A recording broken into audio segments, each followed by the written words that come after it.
सदा पूजनीय वंदनीय महासंघरत्ने अवसराई श्रद्धा बुद्धि संपन्न कारुणिक पिंवතුනි මේ පින්වත් හැමදෙනාම අද දවසේදී ඒ ගෙවල් දොරවල් වල නොයෙක් කටයුතු කාරණා තිබුණත් ඒ හැම දෙයක්ම පැත්තකින් තබලා මමේව බුද්ධෝ මමේව ධම්මෝ මමේව සංඝෝ බුදුහාමුදුරුවෝ මගේමයි ධර්මය මගේමයි සංඝ රත්නය මගේමයි කියන වචනේ කටින් නොකියුවත් ක්‍රියාවෙන් සිද්ධ කරමින් තුනුරුවන් සැඟවෙන තැන් පිහිට තැන් පිළිසරණ කරගෙන තුනුරුවන් කෙරෙහි විශ්වාසයෙන් මේ ස්ථානයට ආවේ තමන්ගේ ජීවිතයට පිහිට පිළිසරණක් වෙන විදිහේ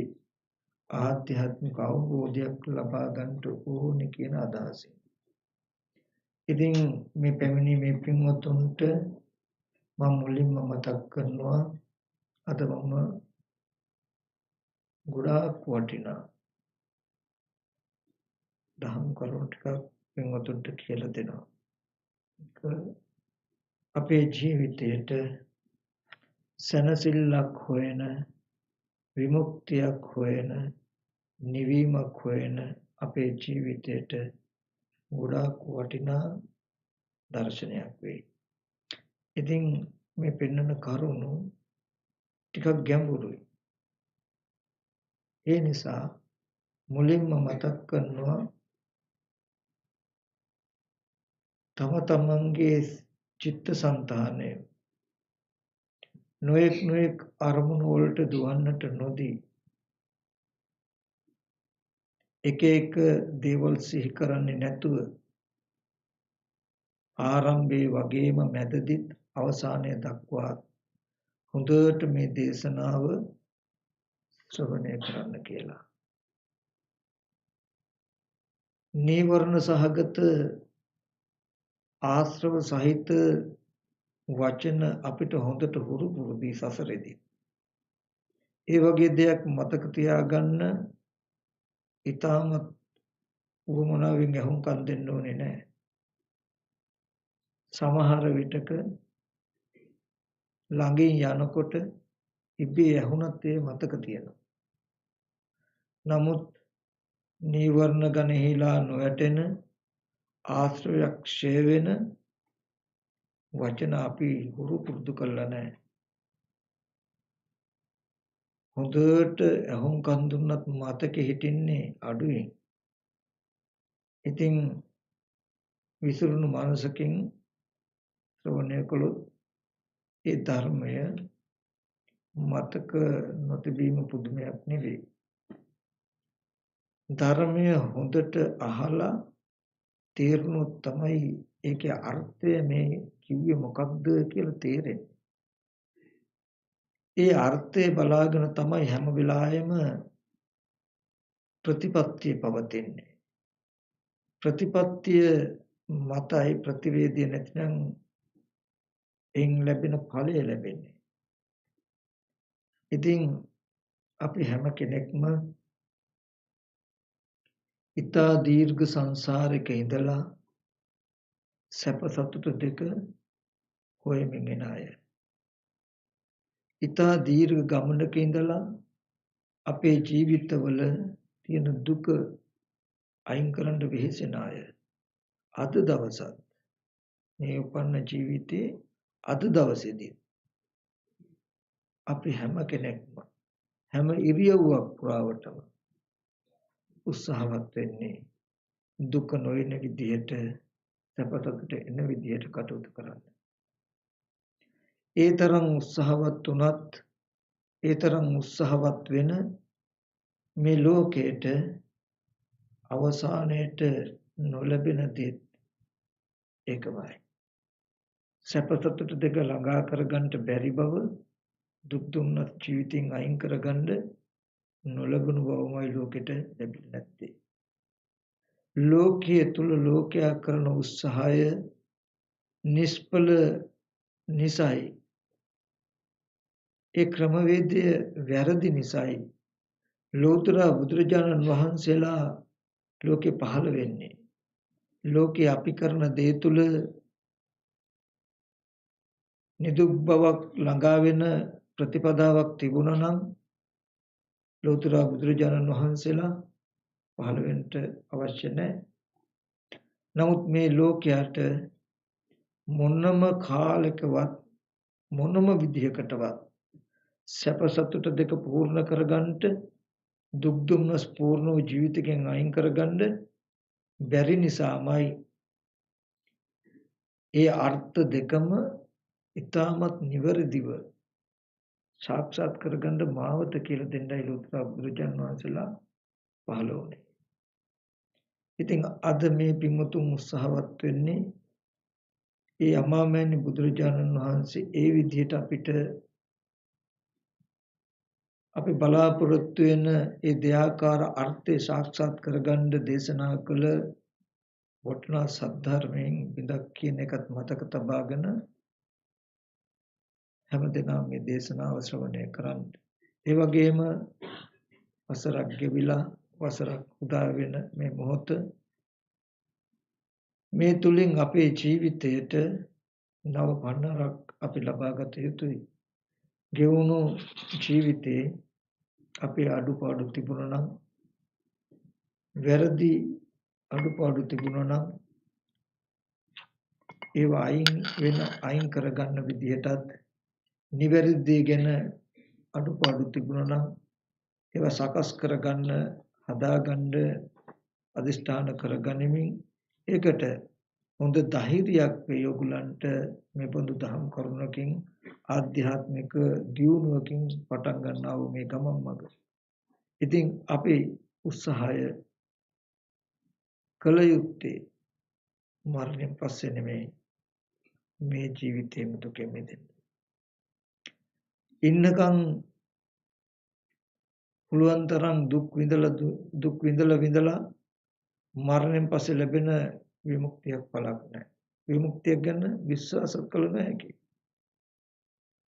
ඒ නිසා බුදුරජාණන් වහන්සේ අපිට එන්නේ ජීවත් විද්දිම දුකෙන් මිදෙන ජීවත් විද්දිම මේ ජීවිතයේ සහිතවම සුවසම්නස් බහුල පැවැත්මක් උපදවාගෙන වාසය කරන්න. ඉතින් ඒ ටික අපිට මේ වර්ෂයේදී සාක්ෂාත් කරගන්නට ලැබේවා කියන සිත් ඇතුව අපි වනාහා. විමුතුනි මම අද දවසේදී මාතෘකා වශයෙන් තැබුවේ බුදුරජාණන් වහන්සේ දේශනා කළ ත්‍රිපිටක ධර්මයේ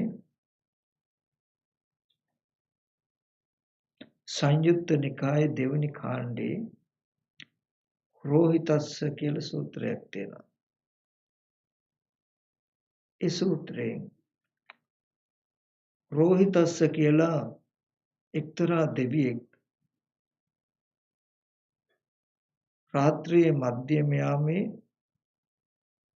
භාග්‍යවතුන් වහන්සේ වැඩ ඉන්න ජේතවනාරාමයට ඇවිල්ලා භාග්‍යවතුන් වහන්සේගෙන් ප්‍රශ්නයක් අහනවා.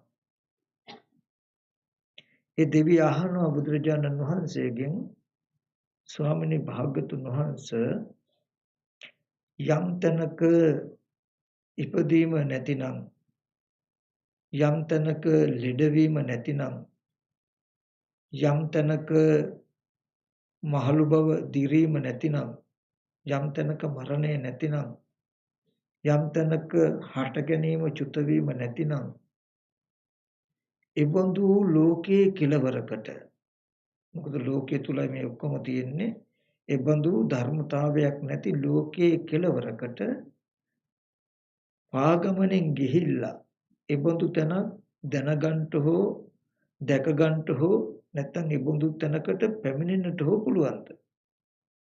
පාගමනින් ගිහිල්ලා දැනගන්න හෝ දැකගන්න හෝ පැමිණෙන්න හෝ පුළුවන්ද කියලා ප්‍රශ්නයක් අහනවා. ඒ වෙලාවේදී බුදුරජාණන් වහන්සේ ඒ රෝහිතස්ස කියන දෙවියට මතක් කරනවා රෝහිතස්ස යම් තැනක ජාතිය නැත්තම්, ජරාව නැත්තම්, ව්‍යාධිය නැත්තම්, මරණය නැත්තම්, හට ගැනීම චුත වීම නැතිනම් ඒබඳු තැනකට පාගමනෙන් ගිහිල්ලා දැනගන්න හෝ දැකගන්න හෝ ඒබඳු තැනකට පැමිණෙන්න පුළුවන් කියලා මම කියන්නේ. නමුත් ලෝකයේ කෙලවරකට නොගොස් ওই දුක් ටික කෙලවර කරන්නත් පුළුවන් කමක් නැහැ කියලා මතක් කළා. ඒ වෙලාවේදී ඒ රෝහිතස්ස දෙවියා කියනවා ස්වාමීනි භාග්‍යතුන් වහන්සේ ඒකාන්තෙන් අద్භූතයි. ඒකාන්තෙන් ආශ්චර්යයක්. යම් විදිහකදී ශ්‍රමණවත් ගෞතමයන් වහන්සේ කියනවා නම් යම් තැනක ජාති ජරා ව්‍යාධි මරණ ඒ වගේම පහළවීම චුත වීම නැද්ද? ඒබඳු තැනකට පාගමනින් ගිහිල්ලා දකින්නවත් දැනගන්නවත් පැමිණෙන්නවත් බෑ කියලා කියනවනම් ඒක අద్భుතයි ආශ්චර්යයක්. ඒක සත්‍යයක්. කුමක් නිසාද? ස්වාමීනි භාග්‍යතුන් වහන්සේ මේිට පෙර මම මේ මනුස්ස ලෝකෙම රෝහිතස්ස කියලා උග්‍ර තපස් ඇති උග්‍ර තේජස් ඇති ඍෂිවරයෙක් වෙලා හිටියා. ඒ ස්වාමීන් වහන්සේ භාග්‍යතුන් වහන්සේ මට මෙහෙම ජවයක් තිබුණා. ඊටාම ජව සම්පන්න දුනු ශිල්පියෙකුට තල් කොළයක් හිල් කරගෙන යන්න විදිනවා කියන එක අපහසු නෑ. බොහොම පහසු කාර්යයක්. ඒ වගේ මේ ලෝකේ ඕනම දෙයකට ඕනම කටයුත්තක් කරන්න මට කිසිදු අපහසුයක් නෑ. ඒ තරම් මම ජව සම්පන්නයි. ඒ වගේ මට මෙබඳු পদවි තිහාරයක් තිබුණා. සක්මනක් තිබුණා. කොහොමද මහා සමුද්‍රයේ එක කෙරවලක එක අඩියක් තියලා ඊගාව කෙරවල මොහොතෙන් එහා පැත්තේ තියන්න පුළුවන්. එබඳු ජවයෙන් යුක්ත পদවි තිහාරයක් මට තිබුණා. ඒ මට දවසක් හිතුණා යම් තැනක ජාති ජරා මරණ නැති ලෝකේ කෙලවරකට යන්න තියෙනවා නම් හොඳයි කියලා අරතරන් ජව සම්පන්න අරතරන් පාගමනක් ඇති මම ලෝකේ කෙලවරකට යන්න පිටත් වුණා. ස්වාමීන් භාග්‍යතුන් වහන්සේ යම් මොහතක වැසිකිලි කැසිකිලි කරන අවශ්‍යතාවයක් තිබුණා නම් ආහාර පාන ගන්න අවස්ථාවක් තිබුණා නම් මොහතක් විඩා සංසිඳවා ගන්න අවස්ථාවක් තිබුණා නම් ඒ හැර අනිත් හැම වෙලාවෙම මම ලෝකයේ කෙලවරක් හොයන්න ගමන් කළා.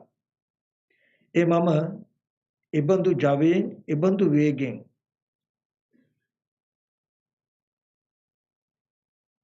අවුරුදු 100ක් ගමන් කළා. ඒ ලෝකයේ කෙලවරක් හොයාගන්න බැරුව දැනගන්න බැරුව දැකගන්න බැරුව පැමිණෙන්න බැරුව අතරමඟදීම කලුරිය කළා මම මේ බ්‍රහ්ම ලෝකේ උපන්නා කියලා ඒ රෝහිතස්ස කියන දෙවියා මතක් කළා. ඊට පස්සේ භාග්‍යතුන් වහන්සේ මතක් කළා එතෙන්දී නමුත් ලෝකයේ කෙලවරකට නොගොස් දුක් කෙලවර කිරීමකුත් නැහැ කියලා. එතකොට ලෝකයේ කියන්නේ මොකක්ද? ලෝකයේ ඇති උනේ කොහොමද? ඒ ලෝකයේ නැති තැන ලෝකේ කෙලවර කොතනද? ඒ කෙලවරකට ගිහිල්ලා ජාති ජරා මරණ දුකෙන් අපි මිදෙන්නේ කොහොමද කියන කාරණාවයි මේ සූත්‍රයෙන් අපිට ලැබුණු ප්‍රශ්න ටික. ඒ ටික අපි හොඳට සම්මර්ෂණය කරලා විස්තර කරලා විග්‍රහ කරලා බැලුවොත් අපිට අපේ ජීවිතේ විවර වෙනවා. බුදුරජාණන් වහන්සේ ධර්ම දේශනා කළේ බාහිර විශ්වයේ කොහෙවත් තියෙන දෙයක් නෙමෙයි. ඔබෙත් මගෙත් ජීවිතේ හැමදාම පැවතුණු හැමදාම පවතින ඒත් අපි නොදන්න අපේම ජීවිතවල ඇත්ත. අපි ඒක පොඩ්ඩක් බලමු. දැන් ලෝකේ ගත්තාම ඔබටත් අපිටත් ලෝකයක් තියෙයි. අපිට ලෝකේ හම්බ වෙනවා බාහිර ගෙවල් දොරවල් යාන වාහන ඉඩකඩම් මිල මුදල් නෑදෑයෝ වස්තු රන්රිදී මුතුමැණික් කියලා බාහිර දේවල් හම්බ වෙලා සැප දුක් විඳිනවා අපි. නමුත් බුදුරජාණන් වහන්සේ දේශනා කරනවා මේ ලෝකේ බඹයක් වුණ ශරීරයෙන් පණවන්න කියලා. හරි හේතිකාවක් නේද? අපි බලමු මොකද්ද මේක කියලා. ඊට පස්සේ ලෝකේ ඇතිවෙච්ච ක්‍රමය Taman තුලමයි කියලා පෙන්නනවා. ලෝක නිරෝධය තියෙන්නේ Taman තුලමයි ඒකට යන ප්‍රතිපදාවක් තියෙන්නේ කියලා පෙන්නනවා. නමුත් දැන් අපිට ඔකේ අනිත් පැත්ත පෙනෙන්නේ. ලෝකය තියෙන්නේ බාහිර අපෙන්. බාහිර යම් යම් සිද්ධාන්තයන් නිසායි ඒ ලෝකෙ ඇති වෙලා තියෙන්නේ. ඒ බාහිර තියෙන හේතු දේවල් නැති වෙනකොට ඒ ලෝකෙ නැති වෙනවා. කෙටියෙන් කිව්වොත් අපි ඉපදෙන්න ඉස්සෙල්ලා මේ ලෝකෙ තිබුණා. ඒ තියෙන ලෝකෙටයි අපි ආවේ. දැන් බාහිර තියෙනවා. ඒ ලෝකෙ අපි හැදිලා වැඩිලා ජීවත් වෙනවා.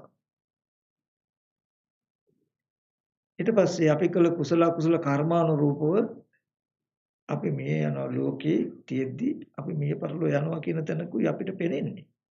අපි ජීවත් වෙන්නේ. නමුත් බුදුරජාණන් වහන්සේ ලෝකයක් ලෝක ඇතිවීමත් නැතිවීමත් නැති කරන මගත් බඹයක් වුණ ශරීරයෙන් පෙනෙවුවා. ඒ කියන්නේ ඔය හතර පෙන්නේ ඔය හතර දැක්කොත් තමයි ලෝකෙ කෙලවරට යන්න පුළුවන් කියන එකයි. අපි ඉස්සෙල්ලා එකින් එක විස්තර කරලා බලමු ලෝකය කියන එක මොකක්ද කියන එක. ඒක අපි චුට්ටක්වත් මනෝමය නොවිය යුතුයි. සංකල්පයක් නොවිය යුතුයි. සැබෑම ජීවිතය විය යුතුයි අපිට.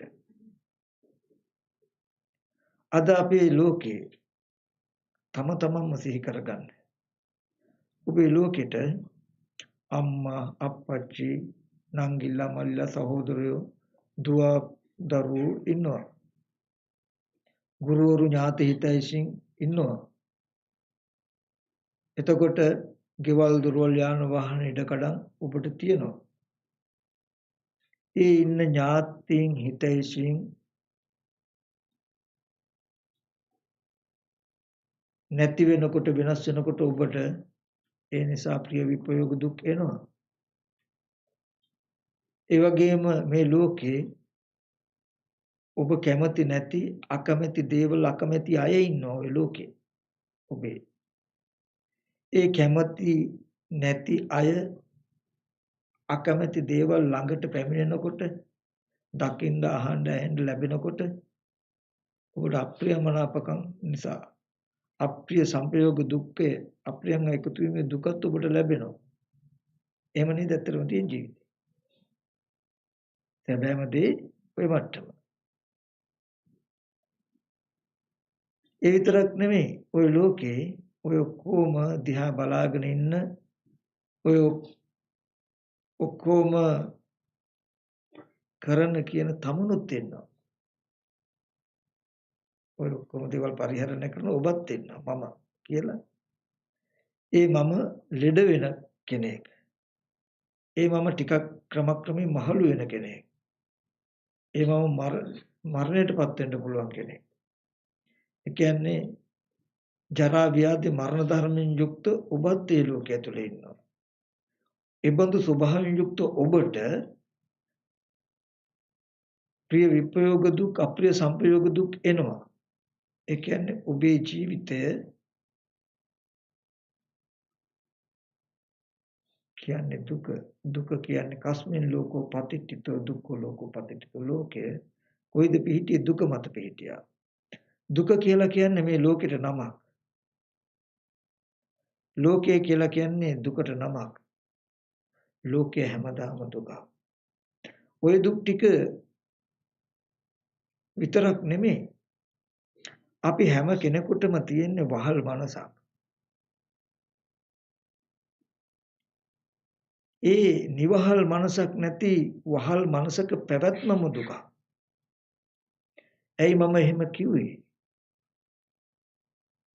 ඔබේ ජීවිතයේ සැප සතුට දෙක තීරණය කරන්නේ ඔබ නෙවෙයි.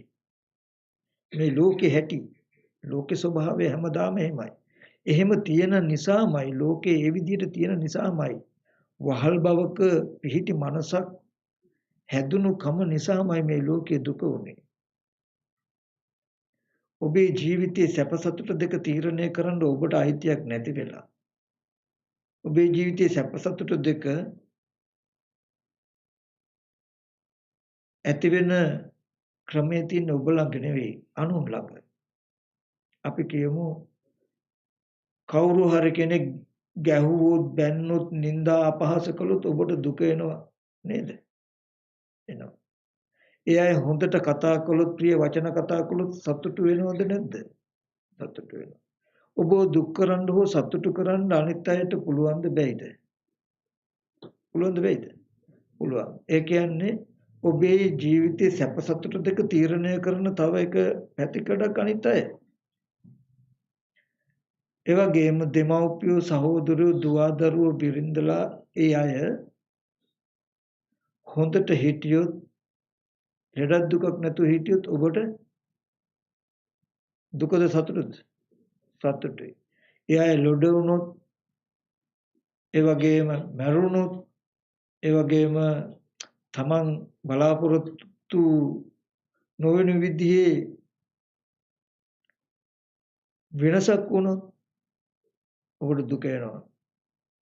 එතකොට ඔබේ ජීවිතේ සැපවත් කරන විදිහටද මං හැසිරෙන්නේ දුක් කරන විදිහටද කියලා කරන්න පුළුවන්කම දරුවට තියෙනවා, බිරිඳට තියෙනවා, සහෝදරයන්ට තියෙනවා, ඥාති හිතේසින්ට තියෙනවා. නේද? ඊට පස්සේ ගෙදර තියෙන වාහනේ, කෙවල් දොරවල්, ඉඩකඩම්, රැකිරක්ෂා ස්ථාන ගන්න ඒවා කැඩුනොත් බිඳුනොත් විනාශ වුනොත් ඔබට දුක එනවද නැද්ද? දුක එනවා.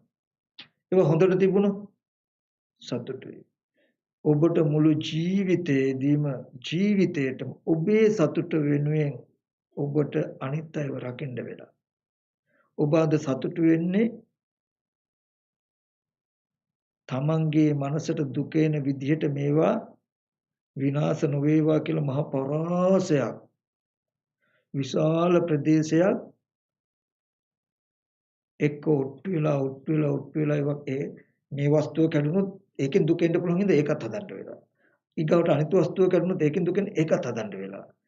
මේ විදිහට සවිඥානික අවිඥානික වස්තු කන්දක් එක මුළු ජීවිතේම වෙහිසිලා තමයි අද ඔයගොල්ලෝ ජීවිතයකට දුක එන්නේ නැතුව සතුට දැනසිල්ල එන ක්‍රමය ටිකක් යටපත් කරගෙන තියාගෙන ඉන්නේ.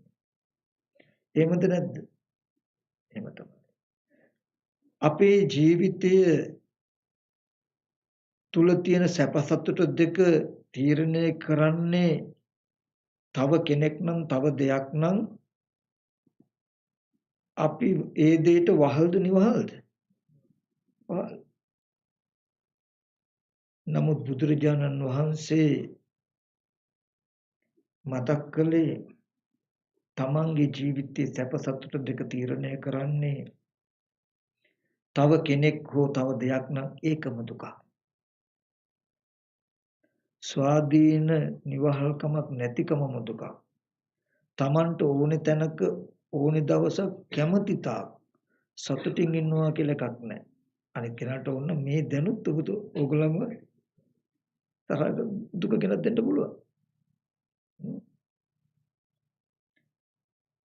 ඔබතුමාට තරහ කාර්යයක් ඉන්නවනම් එයාට ඕන වෙලාවක ගෙට ගෙන තිබ්බොත් අග්ගල දුක එනවා. කාර්යයක් කරනොත් අග්ගල දුක එනවා. ඔය ශරීරයට මොන හරි දෙයක් කළොත් ඒ දුක එනවා. නමුත් මම මේ මතක් කළේ ලෝකේ කියන්නේ කිසි දවසක හොඳට මතක තබා ගන්න දුකෙන් බේරිච්ච අබටක් පමණ දුකක්වත් මේ නිදුක් බවක්වත් නැහැ. දුකෙන් බේරිච්ච තැනක් නැහැ. අපි ගොඩාක් දෙනෙක් හිතන්නේ අපිට නම් ඉතින් එහෙම කියන තරම් ලොකු දුකක් නැහැ කියලානේ. හොඳට මතක තබා ගන්න. වහල් මානසිකත්වයේම දුකක් කියලා තේරුම් ගන්න. මගේ ජීවිතයේ සැප සතුට දෙක තව කෙනෙක් තීරණය කරන බවම තැනම මගේ ජීවිතයේ අනාතයි කියලා දකින්න. ඊට පස්සේ ඔබට තේරෙයි අද ඔබේ ජීවිතයේ සැප සතුට වෙනුවෙන් ඔබට කොච්චර මහන්සි වෙන්න වෙලාද කියන එක එතකොට. ගෙවල් හදන්නේ, දරුවෝ රකින්නේ, රස්සාවල් කරන්නේ මේ හැම දෙයක් කාර්යයම මොකක් නිසාද? දුක නොවන විදියට සතුටින් ඉන්න. නමුත් බුදුරජාණන් වහන්සේ කිසිදු වෙහසක් නැතුව નિરાයාසයෙන් තමන් තුළ නිවහල් මනසක් හදාගන්න හැටි කිසිම කෙනෙක්ගෙන් කිසිම දෙයකින් තමන්ව දුක් කරන්නත් බැරි සතුටු කරන්නත් බැරි තමන්ගේ ජීවිතයක සැප දුක් දෙක තීරණය කරන එකම කෙනා තමන්මයි කියන තැනක මනසක් හදලා දෙන්නයි බුදුරජාණන් වහන්සේ ලෝකේ පහළ වුණේ. එතෙන්ට නොපැමිණ අනිත් හැම විද්‍යාවක්ම අවිද්‍යාවක්. ඒ ශේෂ්ත්‍රය දන්නේ නැත්තම් මොන දේවල් දැනගෙන හිටියත් අවශ්‍යම දේ දන්නේ නැහැ වෙනවා.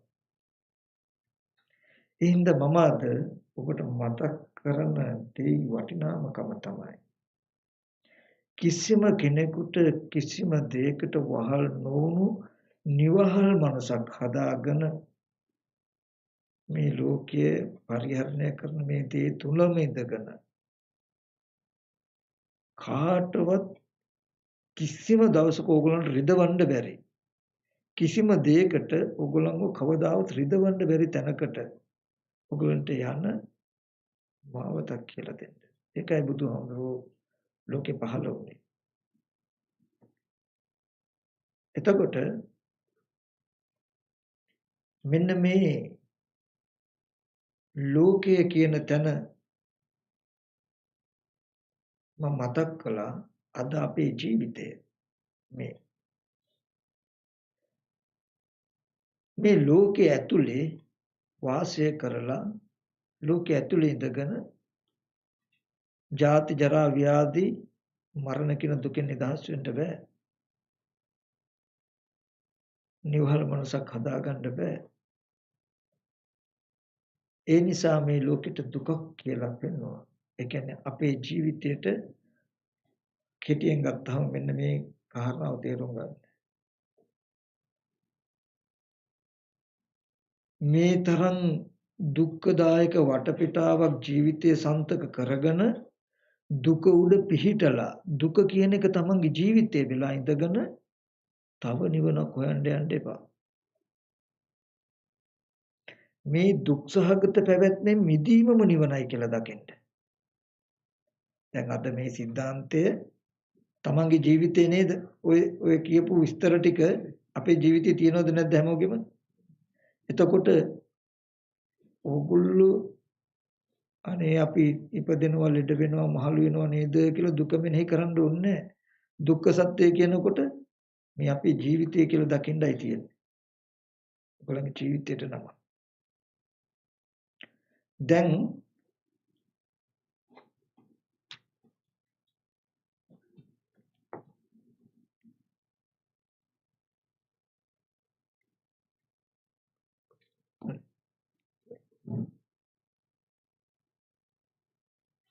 දැන් අපි මේ දුක්සහගත ලෝකේ ඇති උනේ කොහොමද කියලා පොඩ්ඩක් හොයමු. යමක් නැති කරන්න තියෙන එකම දේ තමයි ඒ දේ ඇති වෙච්ච ක්‍රම හොයලා ඇති වෙච්ච ක්‍රමේ වහන එක. ක්‍රමේ නවත්තන එක. යම් හේතුවක් නිසා නම් ඵලයක් උපදින්නේ ඵලය උපදින ඒ හේතුව නැතිකොලොත් ඒ බඳු ඵලයක් උපදින්නේ නැහැ. මේ බෞද්ධ දර්ශනයෙම කියලා දෙන්නේ ඒක. අද මේ දුක වුණාට දුක ඇති කරපු හේතුව ඕගොල්ලෝ හඳුනා නොගත්තොත් දුකයි දුකයි කිය දුක තුලම වාසය කරන්න වෙනවා මිසක දුකෙන් එතර වෙන්න ඕනේ කියන අදහසින්ද දුක තුලම දගලන්න වෙනවා මිසක දුකෙන් එතර වෙන්න බෑ. දුක ඇති වෙච්ච හේතුවක් තියෙන ඒ හේතුව හරහායි එළියට යන්න තියෙන්නේ. ඒ හේතුව නිසා හටගත්ත ඵලය තුල ඉඳගෙන දුකේ නිස්සාරණයක් නැහැ. එතකොට අපි දැන් දුකට හේතු ටික නැත්තම් අපේ ලෝකේ හැදුන හැටි මේ වහල් මනසක් හැදිලා දුක් විඳින්න වෙච්ච අපේ ජීවිතය හැදුන හැටි ඉගෙන ගන්න. වාගම. මෙහෙම අපේ ජීවිතේ මේ තැනකට වැටුනේ. මේ තැනකටපත් උනේ කොහොමද කියන කාරණාව. එතකොට බුදුරජාණන් වහන්සේ පෙන්නනවා මේ දුකට හේතුව තණ්හාව. ඒක වචනේ නෙමෙයි අපි ජීවිතෙන් දකින්න ඕනේ මේ සිද්ධියයි කියලා. තණ්හාව කියලා මතක් කළා. ඒ තණ්හාව කොහෙද උපදින්නේ කොහෙද පවතින්නේ? මේ වචන හරි වටිනවා. මේවෙ ලොකු අර්ථයක් කියනවා. යන් ලෝකේ පිය රූපං සාත රූපං එත්තේසා තණ්හා උපජ්ජමාන උපජ්ජති එත්ත නිවිසමන නිවිසති. රූපං ලෝකේ පිය රූපං සාත රූපං එත්තේසා තණ්හා උපජ්ජමාන උපජ්ජති එත්ත නිවිසමන නිවිසති. ඇහැ රූප කන ශබ්ද නාසය ගන්ධය මෙන්න මේ වගේ මේ ආයතන ටික නිසාමයි තණ්හාව උපන්නේ. ඒ ආයතන ටික ඇසුරු කරගෙනමයි තණ්හාව පවතින්නේ. ඒ නිසයි දුක.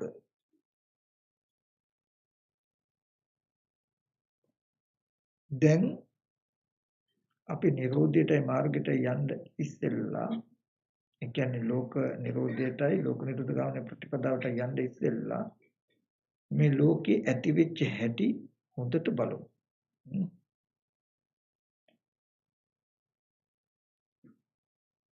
ඔබත් මමත්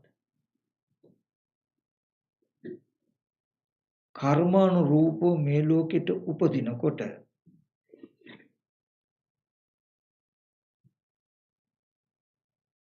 ඒ අපි හැමෝටම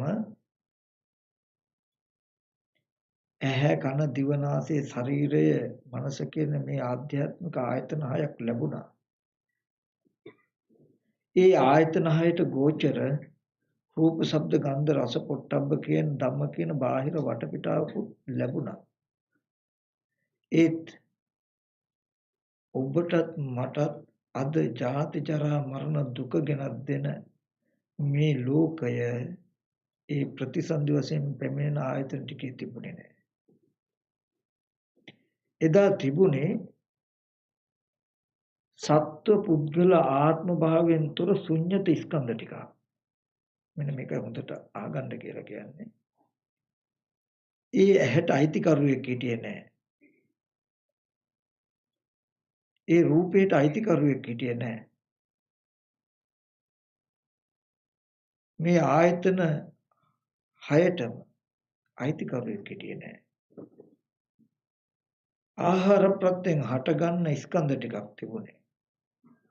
ඒ ස්කන්ධ ටිකේ ලක්ෂණය තමයි සත්ව පුද්ගල ආත්ම භාවයෙන් තොර ශුන්්‍යත ධර්මයක් තිබුණේ. ඒ වගේම ඒ උප්පත්ති වශයෙන් පැමිණෙන ස්කන්ධ ටිකේ රන් රිදී මුතු මැණික් ආදී වටිනා කියන කිසිදු වස්තුවක් ඒ තුල තිබුණේ අප්‍රනිහිත ලක්ෂණයක් ඒ තුල තිබුණේ. රාග දේශ මොහ වශයෙන් ඇසුරු කොට යුතු ඇසුරු කළ හැකි කිසිවක ආයතන ටිකේ තිබුණේ නැහැ. ඔබත් මමත් උප්පත්ති වශයෙන් එනකොට එතන තිබුණේ ප්‍රභාස්වර මනසක්. ප්‍රභාස්වර මිදම් බික්කවේ චිත්තං. මානේ මේ සිත ස්වභාවයම ප්‍රභාස්වරයි. තංචකෝ ආගන්තුකේහි උපක්ඛිලේසෙහි උපක්ඛලිට්ඨං. බාහිර උපක්ලේශයන් ටික ටික එකතු වෙලයි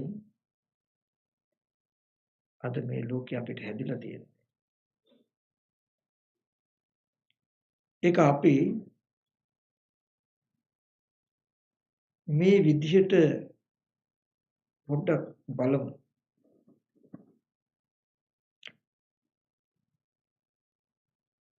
පින්වතුන්ට ඇහැක් හම්බ වුණා. හැබැයි ඇහැ මේ මම කියලා හිතන්න පුළුවන් සිහි කරන්න පුළුවන් ගතියක් ඒ ඇහැක තිබුණේ නැහැ. පෙනීම් කෘත්‍ය වෙන ඇහැක් තිබුණා. ඒ ඇස් ඉදිරි පිටට ආපු රූප තිබුණේ පඨවි ආපෝ තේජෝ වායෝ කියන සතර මහා ධාතුන් හැදුණු වර්ණ සටහන. උදාහරණයක් හැටියට කිව්වොත් ටීවී එකේ ඩිස්ප්ලේ එකේ පතිත වෙන රූපය දිහා බලන්න. ඔයගලන්ට රූප පේනව නේද? ඒ රූපවල සත්‍ය පුද්ගලයෝ ඉන්නවද? ටීවී එකේ ඕනනම් ගිහිල්ලා බිඳලා බලන්න පොඩ්ඩක් ස්ක්‍රීන් එක. ටීවී එකේ ඩිස්ප්ලේ එක පැත්ත හොඳට බලන්න. හොඳට රූප ගතියට හිත තබන තමන්ට තේරෙන දෙයට නෙමෙයි. ඒ පෙනෙන රූප ටික ගත්තාම චිත්‍ර මාත්‍රයක්, වර්ණ සටහන් මාත්‍රයක්, රූපයක් විතරයි නේද? මොන විදිහේද? එහෙම නැත්නම් රන් රිදී මුතුමැණික් වගේ වස්තු තියෙනවද? නමුත් ඒ බඳු ලෝකයා වටිනවා කියලා හඳුනන රූප ඒකේ ඩිස්ප්ලේ වෙනවා නේ. එතකොට උප්පත්ති වශයෙන් අරගෙන ආවේ මම කියන හැඟීමෙන් සිහි කරන්න පුළුවන් කමක් නැති ඇහැට අයිතිකරුවෙක් නැති ඇහැක්. ඒ බඳු ඇස් ඉදිරිපිටට ආවේ හැම වෙලාවෙම චිත්‍රයක්. එහෙම නැතිනම් ටීවී එකේ පෙනෙන රූප බඳු රූපයක්. උතෙන්ද කියනවා චක්කුම් පටිච්ච රූපේච උප්පජ්ජති චක්කු විඥානං තින්නං සංගති පස්සෝ පස්ස පච්චය වේදනා කියන ටික උතන තියෙන ස්කන්ධ ටිකක් විතරයි. කෙලෙස් නැහැ, කර්ම නැහැ. එතකොට කිසිදු කෙලෙසයක්වත් කර්මයක්වත් නැහැ. රාග, ද්වේෂ, මෝහ කිසිදු අකුසලයක් නැහැ. අලෝභ, අද්වේෂ, අමෝහ කිසිදු කුසලකුත් නැහැ. ඔය පෙනීම මාත්‍රයක් විතරයි. ඔතන තමයි දිත්තේ දිත්තමත්තන් කියලා වෙන්නේ. බුදුරජාණන් වහන්සේ. ඔන්න ඔය වගේ හිස් ඉඩමක් විතරයි යෝකේ තිබුණේ. ওই ඉඩම කිසිවක් වගා කරලා තිබුණේ නැහැ. කිසිදු භෝගයක් නැහැ. ඊට පස්සේ පඨවි ආපෝ තේජෝ වායෝ කියන සතර මහා ධාතුව ඇසුරු කරපු වර්ණ සටහන් ටිකක් ඇස් ඉදිරි පිටට එනකොට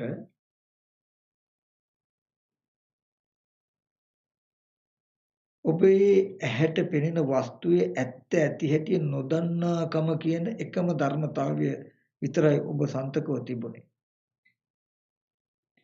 ඒ නොදන්නාකම නිසා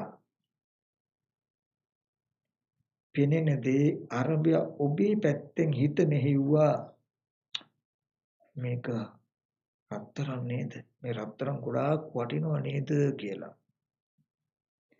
පෙනුණු දේ පෙනෙන දෙයට ගොඩාක් වටිනවා කියලා ඔබ හිතුවාම ඔබ හිතපු එකත් ඒ දෙකම එකට එකතු කරලා එකතු වෙලා අපේ සිතින්ම දැනගත්ත රත්තරන් කියලා දෙයක් තියෙනවා ඒක වටිනවා කියලා දැනුමක් ආවා.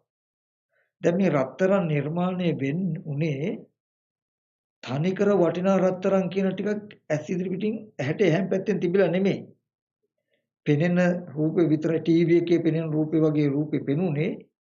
ඒ පෙනෙන රූපේ ඇත්ත නොදන්නාකම නිසා මේකට කියන රත්තරන් මේක ගොඩාක් වටිනවා නේද කියලා වටිනාකම හිතෙන් වටිනාකම ආරෝපණය කරගත්ත මනසින් ඔබ ඒ දිහා බැලුවාම ඔබට තේරුණා ඒ පෙනෙන දේ හරි වටිනවා වගේ තැනකින් තමයි පෙවුනේ. ඒ බඳු විදිහට තමයි ඔබට දැනුමක් ඇති වුනේ. ඔන්න දැනුමක් ඇති වුණා. ඊට පස්සේ කන බොන සතර මහා කනබුන ආහාරයෙන් හැදුණු සතර මහා ධාතු රූපයක සටහනක් තමයි ඇස් ඉදිරිපිටට ආවේ. ඒ රූපේ නොදන්නා කම නිසා ඒ රූපයට සත්පුද්ගල භාවයෙන් හිතුවා. මේ මගේ දරුවා නේද කියලා හිතුවාම ඒ පෙනෙන දෙයට තමන් හිතපු ටිකත් එකතු කරලා ඒ රූපය දරුවා කියලා දැනුමක් ඇති වුණා.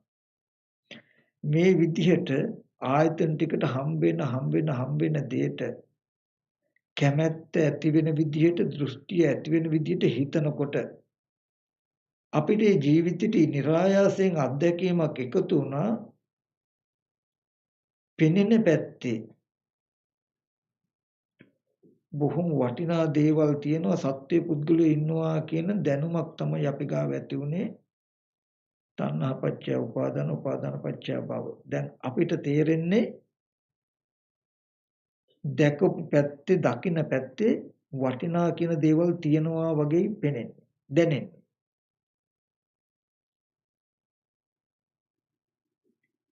ඒ තමන් හදාගත්ත කර්ම භවයට විපාක හැටියට, ඒ කර්මයට විපාකයක් හැටියට බාහිර ආයතන ටික වටිනා දේවල් තියෙනවා වගේ ඔබට දැනෙනවා. මේක හොඳට මතක තබා ගන්න. මේ සත්‍ය පුද්ගලය කියලා ඔබටයි පෙනෙන්නේ. මෙහි බාහිර වස්තු රන් රිදී මුතුමැණික් වටිනවා කියලා ඔබටයි පෙනෙන්නේ. ඔබ කිව්වොත් ඇහුවොත් මේ ලෝකේ කොහෙද තියෙන්නේ? මේ මෙහි තියෙන්නේ කියනවා. සත්‍ය පුද්ගලයෝ මේ ඔක්කොම සත්‍ය පුද්ගලයෝ වටිනා කියන දේවල් තියෙන ඔව් මේ ඔක්කොම වටිනා කියන දේවල් කියලා ඔබ කියයි. ඒක වැරදි නෑ. හරි. ඔය ඔබේ කර්මයට විපාකයක්. ඔබටයි එහෙම පෙනෙන්නේ.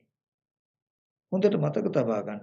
හැබැයි ඔය විදිහට මේ වස්තු ටික වටිනවා කියලා පෙනෙනකම මේ වස්තු සත්‍ය පුද්ගලයෝ කියලා පෙනෙනකම ඔබ උපත් වශයෙන් මේ ලෝකෙට අරගෙන ආවේ නැහැ.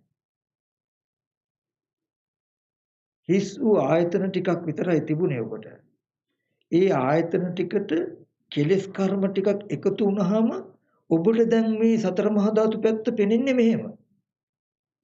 දැන් මේ ලෝකේ හැදුනේ අර උප්පත්ති වශයෙන් හටගත්ත ඊටමට තණ්හා උපාදාන කියන ගති ටික එකතු කිරීමෙන් විතරයි.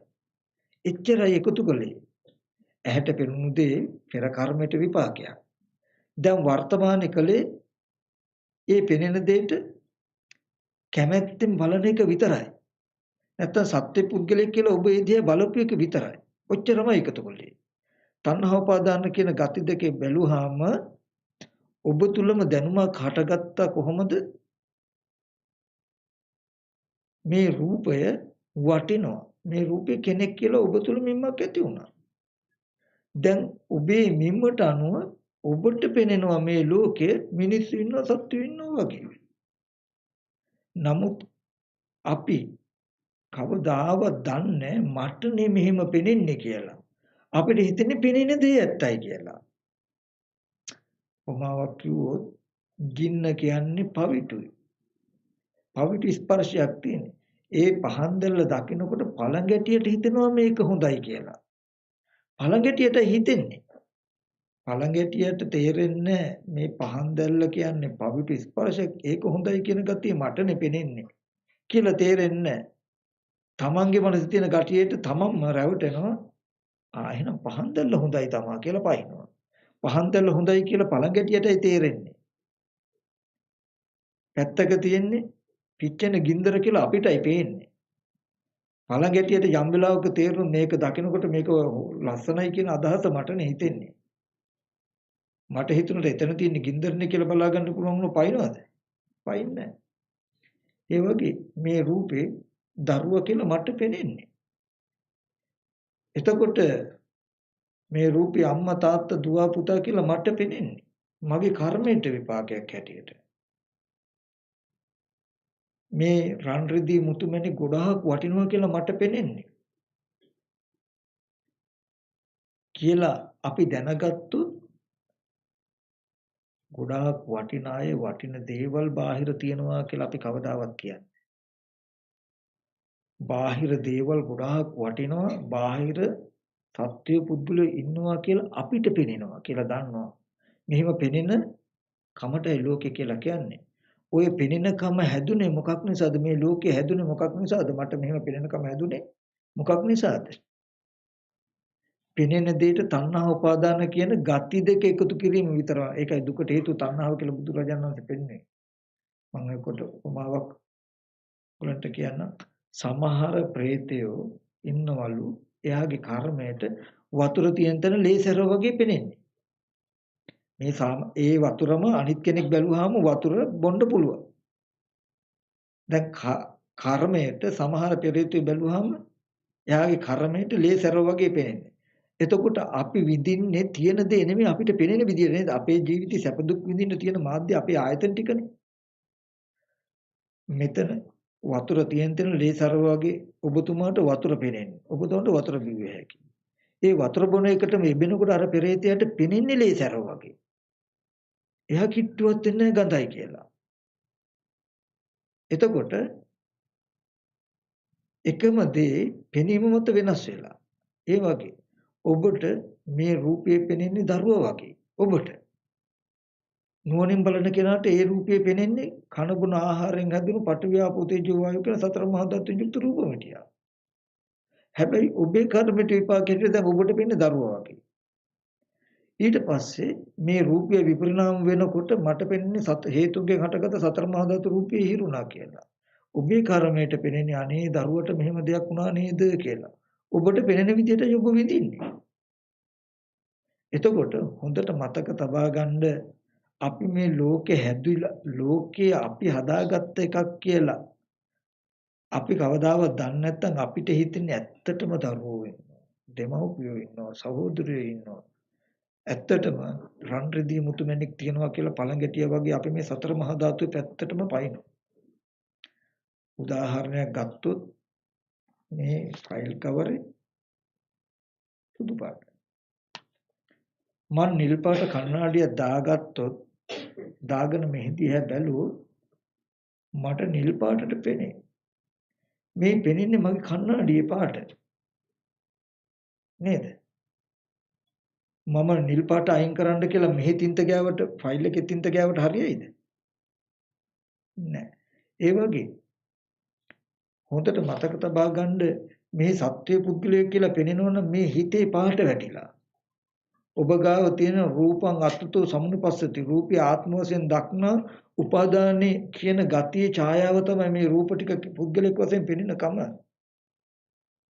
ඔබේ මනසේ තියෙන මේ ඡායාව අයින් නොවුනොත් වස්තුවක් සත්වයක් කියලා පෙන්නනකම ඔබේ මනසේ තියෙන ගතිය අයින් කර නොගත්තොත් ඔබට පෙනෙන්නේ මේ රූප ටික සත්‍ය පුද්ගලයෝ ඉන්නවා වගේමයි. ලෝකේ ඔය ලෝකයේ හැදුවේ මේ තණ්හා උපාදාන කියන ගතියෙන්. ඒ තාක් ඔබ මොන ධර්මයක් කතා කළත් මොන භාවනාවක් කළත් ඔබ ලෝකයේ හැදුන හැටි දන්නේ නැහැ. මේ ලෝකේ ඔබට ඇත්තම වෙලා එතකොට. ඇත්තටම මිනිස්සු ඉන්නවා, සත්‍යය ඉන්නවා, පුද්ගලයෝ ඉන්නවා කියලා හිතන්නේ. ඉන්න අයක බොහෝම පරිස්සමෙන් කටයුතු කරන්න වෙනවා. ඉන්න අයක ඇලෙනවා, ගැටෙනවා, බැඳෙනවා. නමුත් යම් වෙලාවක ඔබ දැක්කොත් මේ විදිහට පෙනෙන්නේ මට නේද කියලා. මෙතනදී මේ ද්‍රව්‍ය කාරණා එහෙම් පිටින්ම ගන්න එපා මේ ලෝකේ කියන තැනට. ලෝකේ කියන්නේ ඔබත් මා සැප දුක් විඳින තැන. ඒ ලෝකෙට උපමාවක් කියන්න මම. හැබැයි hina වෙයිද දන්නේ නැහැ. hina වෙන්න එපා. පුළුවන් නම් තෝරලා කියන්න ඕනේ. අපේ අම්මා ඉන්නෝනේ. අපේ අම්මගේ වයසයි මගේ වයසයි දෙකම එක සමානයි. අපේ අම්මගේ උපන්දිනේ මගේ උපන්දිනේ එක දවසේ. එතකොට ඕගොල්ලෝ සමහරට හිතන්නේ ඕගොල්ලන්ගේ අම්මා තාත්තා ඕගොල්ලන්ට වඩා අවුරුදු 20ක් 20 ගානක් ගොඩක් වැඩි මල් කියලානේ. ඒ කියන්නේ අම්මා තාත්තා ඉන්නේ හින්දා පස්සේ තමන් උපන්නේ කියලානේ. නමුත් අපේ අම්මයි තාත්තයි දෙන්නම මගේ වයසේ. අන්න ඒතනකේ මම මේ ලෝකේ කියන්නේ. ද්‍රව්‍ය කාරණාවට නෙමෙයි. ඒ කියන්නේ දරුවෙක් හැටියට මාව බිහි කරන්න ඉස්සෙල්ලා ඒ දෙන්න අම්මා කෙනෙක් තාත්තා කෙනෙක් නෙමෙයි. මම උපන්න දවසේ ඒ කාන්තාව අම්මා කෙනෙක් වුණේ. ඒ පුරුෂයා පියෙක් වුණේ මම උපන්න දවසේ. එතකොට මගේ අම්මගේ ඉපදීමත් තාත්තගේ ඉපදීමත් මගේ ඉපදීමත් එක දවසේ. සමානයි වයස. එදා තමයි මට මව්මල දුක ජීවිතයකට උරුම වුණේ. එයාට දරුවා මැරෙන දුක ආරම්භ වුණේ. සාමාන්‍ය ලෝකෙ ගත්තොත්. අපි හිතන්නේ අම්මලා තාත්තලා හිටියා ඒ ඉන්න අම්මලා තාත්තලා ගාව අපි උපන්නා කියලා. නේද? ඔයගොල්ලන්ගේ අම්මලාගේ තාත්තලාගේ ඔයගොල්ලන්ගේ වයස සමාන නැද්ද? සමානද නැද්ද? ඈ ඇත්තටම දරුවෙක්ව බිහි කළ නිසා නේද එයා අම්මා කෙනෙක් උනේ. එතකොට මව් පදවියේ ඉපදීමත් දරුවගේ ඉපදීමත් එක දවසේ නා. අන්න ඒ වගේ ඒ කියන්නේ ස්කන්ධ ටිකකින් නෙමෙයි මම මේ කියන්නේ. ඔබට මේ රූපය අම්මා වෙච්ච නිසා නේද ඒ රූපය විපරිණාම වෙන දවසට අනේ අපේ අම්මා දැන් ලෙඩ වෙලා අපේ අම්මා දැන් ගොඩාක් වයසයි අපේ අම්මා නැති වුණා කියලා අඬන්නේ ඒ රූප මිටිය විපරිණාම වෙනකොට ඔබට ඒ රූප මිටිය අම්මා නිසා නේද? ඒ රූපය දිරනකොට ලෙඩ වෙනකොට ලෙඩ වෙනකොට මැරෙනකොට මව්මල දුක විඳිනවා නම් ඒ වගේම මේ අම්මා තාත්තා දුව පුතා අයියා අක්කා කියලා ඔබට පෙනෙන සිද්ධියටයි මම කියන්නේ ලෝකේ කියලා. ඔබ සැප දුක් විඳින්න ඔබට පෙනෙන විදියටයි. ඒ වගේම මේ ශරීරේ මම කියලා ඔබටයි පෙනෙන්නේ. ඒ හින්දා මේ ශරීරයට මොන හරුණත් අනේ මම දැන් ලෙඩ වෙලා නේද? මම දැන් මහලුයි නේද කියලා කියන්නේ. මේ ශරීරයේ මම විදිහට පෙනෙනකම මේ රූප තව සත්වයේ පුද්ගලය කියලා පෙනෙනකම මේ වටිනවා මේක දියමන්ති ගොඩක් වටිනවා මේවා සල්ලි කොල්ල මේවා මෙච්චර වටිනවා කියලා ඔබටයි පෙනෙන්නේ. ඔන්න ඕකට තමයි ලෝකෙ කිව්වේ. හැබැයි මේ පෙනීම හැදුනේ කොහොමද කියන එක හොඳට මතක තබා ගන්න. ඔය ඔහොම ඔබට පෙනෙනවා නම් ඒ පෙනීම හේතු ප්‍රත්‍යයයි. හේතුකින් හැදෙන්නේ. ඒ පෙනීමට හේතුවක් තියෙනවා අනිවාර්යෙන්. අපි මෙච්චර කාල හිතාගෙන ඉන්නේ ගෙඩි පිටියම අම්මා ඉන්නේ හින්දා අම්මා ඉන්නවා කියලා පේනවා.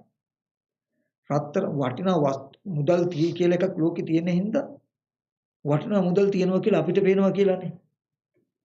නෑ ඊට වඩා බුදුරජාන් වහන්සේ පහළ වුණේ වෙනස් දර්ශනයක් කියලා දෙන්න. ওই විදිහට දකින්න එකට තමයි ඒ කියන්නේ බාහිර මුදල් වටිනා මුදල් තියෙනවා ඒක අපි දකිනවා. තව සත්‍ය පුද්ගලයෝ ඉන්නවා ඒව අපි දකිනවා කියලා දකින ක්‍රමයට තමයි අනාර්ය දර්ශනය කියලා කිව්වේ. ඕක තමයි ලෝකේ වහල් මනස. නමුත් ওই සිද්ධියම තමයි. හැබැයි ඒක හේතු ප්‍රත්‍ය බව පෙන්වන බුදුරජාණන් වහන්සේ පහළ වෙලා පෙන්වුව වටිනාම දේ තමයි මුළු ලෝකෙටම මේ ලෝකෙ පෙනෙනකොට තව සත්‍ය පුද්ගලයෝ පෙන්වන්නු නෑ කියන්නේ. බුදුරජාණන් වහන්සේ පෙන්වනවා ඊට පස්සේ මෙහෙම පෙනෙනකම ඇති උනේ ඔබටයි. උදාහරණයක් ගත්තොත් මගේ අම්මා මට අම්මා මිසක ඕගලන්ට අම්මා වෙන්නේ නැහැ. ඒ රූපේ හිරන දවසට මම මගේ අම්මා මැරුණා නේද කියලා අඬයි. ඕගොල්ලෝ කවදාවත් අඬන්නේ නැහැ. මගේ ලෝකේ හැදිලා තින්නේ එහෙම. මට ප්‍රිය විප්‍රයෝග දුක්ඛේ එන්නේ. මට අප්‍රිය සංප්‍රයෝග දුක්ඛේ එන්නේ මගේ ලෝකෙන්. මට එහෙම පෙනෙන මට ඒ රූපේ අම්මා කියලා පෙනෙනවා. ඉතින් ඒ රූපය තියෙන දේ පෙනෙනවා නම් ඕගොල්ලෝ ඔක්කොටම අම්මම පෙනෙන්න ඕනේ. නමුත් ඒ රූපේ විපරිණාම වෙනකොට මම විතරක් මවමල දුක විඳිනවා. ඕගොල්ලෝ විඳින්නේ නැහැ මවමල දුක. ඕගොල්ලෝ කවුද ගෑනු කෙනෙක් මැරිලා. සමහර ගණන් ගන්න දෙයක්වත් නැහැ. නමුත් මම මවමල දුක විඳින්නේ අම්මා හිටපු හින්දා නම් මගේ ලෝකේ නැතුව බාහිර තිබුණු ලෝකයක් නම් ඕගොල්ලන්ට මවමල දුක එන්න ඕනේ. නමුත් මවමල දුක විඳින්නේ මට ඒ රූප මිටි අම්මා හැටියට පෙනෙන හින්දා. එතකොට මම හොඳට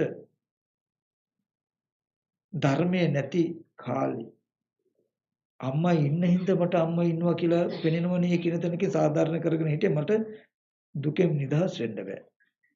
බුදුහාමුදුරු ලෝකේ පහළ වුණේ ඕකේ අනිත් පැත්ත පෙන්න. මේ මම අද පෙන්වන තාක්ෂණය මේ ක්‍රමවේදය ඉගෙන නොගත්තොත් කවදාවත් හීනකින්වත් හිතන්න එපා නිවන කියන එක ලෝක නිරෝධයක් ගැන.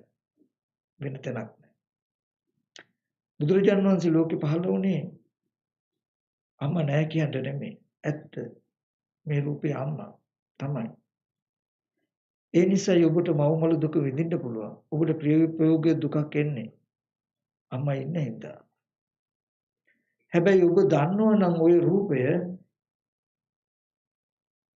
අම්මා කියන එක හැදුන හේතුව ඔබ අඬන්නේ නැහැ ඔබ ලැජ්ජ වෙනවා කියලා බුදුරජාණන් වහන්සේ පෙන්වන්නේ.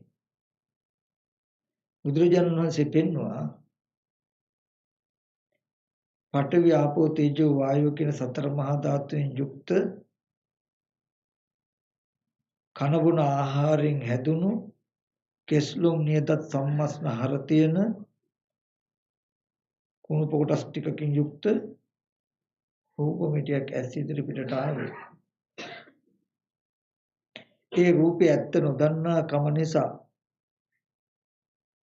ආදරේ සෙනෙහස කියන තණ්හාව කැටි වෙච්ච ගති ටිකකින් සත්ව පුද්ගල දෘෂ්ටියකින් මේ සත්වයක් මේ මගේ අම්මා නේද කියලා බලන දෙයට මම හිත මෙහෙවපු ටික විතරයි කළේ. තණ්හා උපාදාන කියන ගති දෙක පෙනෙන ටික බාහිර උපකාරයෙන් ලැබුණා. අම්මා ගොඩාක් හොඳයි මේ හැබැයි මගේ අම්මා කියන ගති දෙක විතරයි මම මගේ පැත්තෙන් එකතු කළේ. ඊට පස්සේ මංගාව ඒ කර්මයට ඒ තණ්හා උපාදානට විපාකයක් හැටියට සකස් වුණා. මට පෙනෙන්නේ දැන් ඒ රූපේ අම්මා වගේම මට පේන්නේ.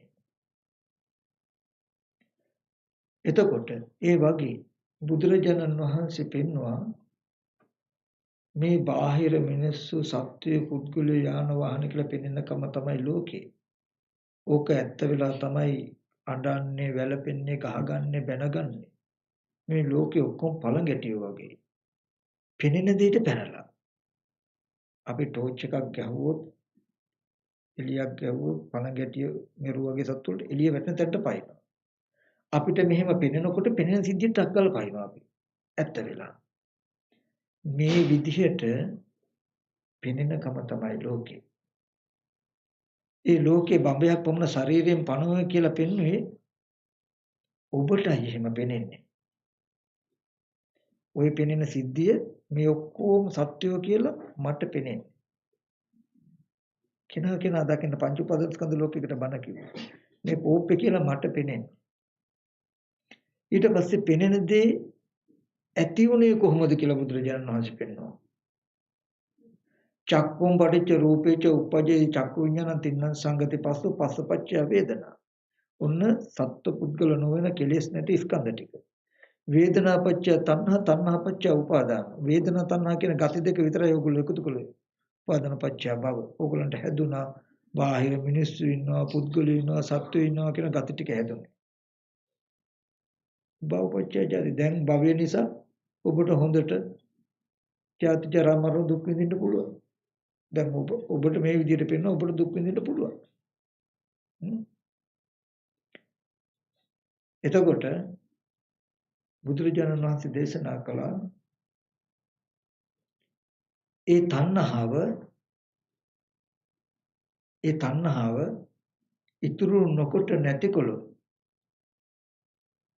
උපාදානය නැහැ භවය නැහැ ජාති ජරා මරණ නැහැ. ඇහැට පෙනෙන දෙයට තණ්හාව ඇති වෙන විදිහට හිත මෙහෙවන්නේ නැතුව උපන්න තණ්හාවක් තියෙනවා නම් ගෙවෙන නූපන් තණ්හාව නූපදින විදිහට හිත පුරුදු කරන්න ඕක ටිකක් බලන්න. ටික උපාදාන ගතිය නැති වෙලා භවයේ කිවි ඒ කියන්නේ සතර මහා ධාතු තියෙන තැන පුද්ගලය හැටියට පෙනෙන ඡායාව අතරේ මේ බාහිර ආයතන හය පැත්තේ වටිනා වස්තු තියෙනවා කියලා පෙනෙන ගතිය අතහැරේ. එදාටත් ඕගොල්ලෝ පණගැටිය වගේ මේ රූපේ පැත්තට පැනලා මේක බදාගෙන ගහමරා ගන්නෑ සතර මහා ධාතුවට. ඔගොල්ලෝ මේ අපි අපේ ඇහැ වැරදිලා අපි ගහ මරාගන්නේ සතර මහා ධාතුට නෙමෙයිද?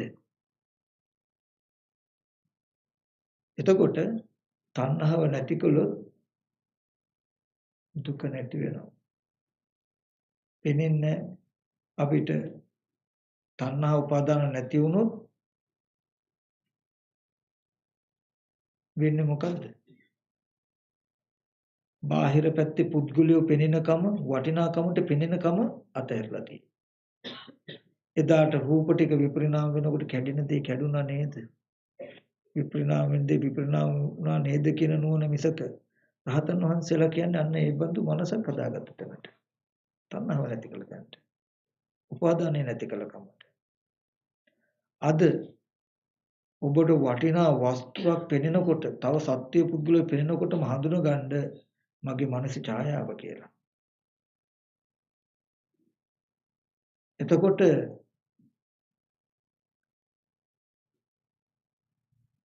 පෙනෙන ඇහෙන දෙයට ආගන්තුකව පැමිණි උපක්ලේශයක් නිසායි මට මේ ලෝකෙ හැදිලා තියන්නේ කියලා ඔබට පෙනේ ඔබට තේරෙයි. එතකොට මේ ලෝකයක් ලෝක හදාගත්ත හැටි දෙකේම අයිතිකරුව බබයක් වුණ ශරීරය.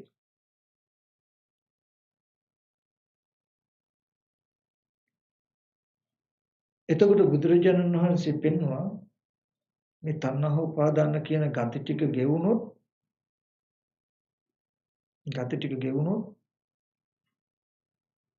දුකන මේ ලෝක නිරෝධය වෙනවා.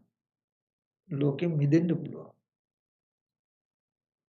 ඊට පස්සේ පෙන්වුවා අය මේ වරිවට්ටංගෝ මග්ගෝ ලෝක නිරෝධගාමී ප්‍රතිපදා මේ ආර්ය අෂ්ටාංග මාර්ගයේ ලෝකේ නිරුද්ධ කිරීමේ ප්‍රතිපදාවයි කියලා.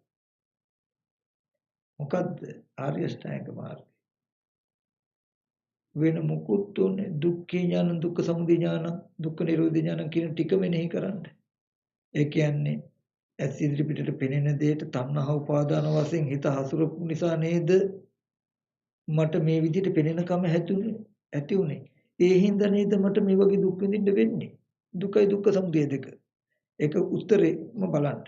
ඇහැට රූපයක් පෙනෙන තැනක වටිනාකමෙන් බලපු හින්දා මේ බඳු රූප වටිනවා කියලා දැනුමක් මට ඇති වුණා. ඒ හින්දා මට දැන් පෙනෙන්නෙම මේ වස්තු වටිනවා වගේ. එතකොට දන්නවා ඒ මට වටිනාකමට පෙනෙන දේවල් කැඩෙනකොට බිඳෙනකොට මට දුක එනවා.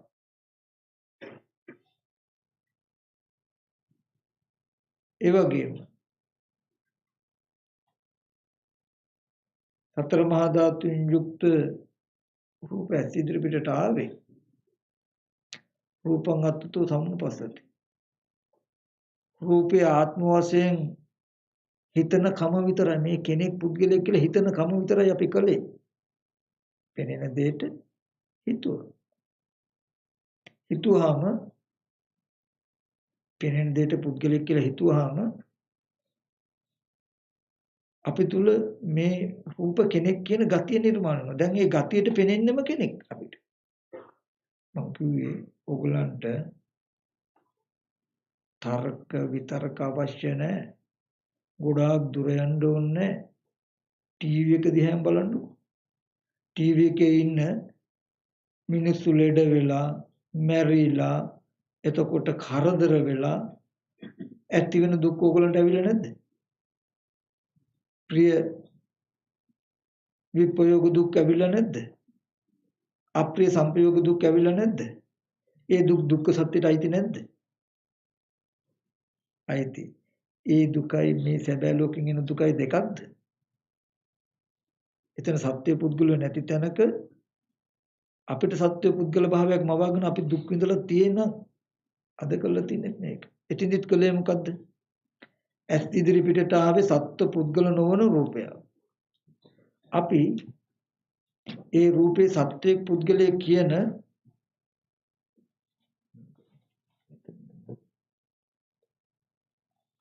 මේ රූපය සත්වයේ පුද්ගලයේ කියන කමින් හිත මෙහෙවල බලපු එකට විතරයි කළේ.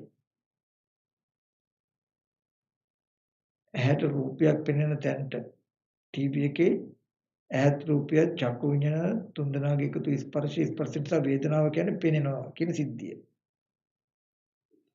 ඒ තුල පුද්ගලිය සත්වය වටිනා වස්තු මුකුත් නැහැ. පෙනෙනවත් එක්කම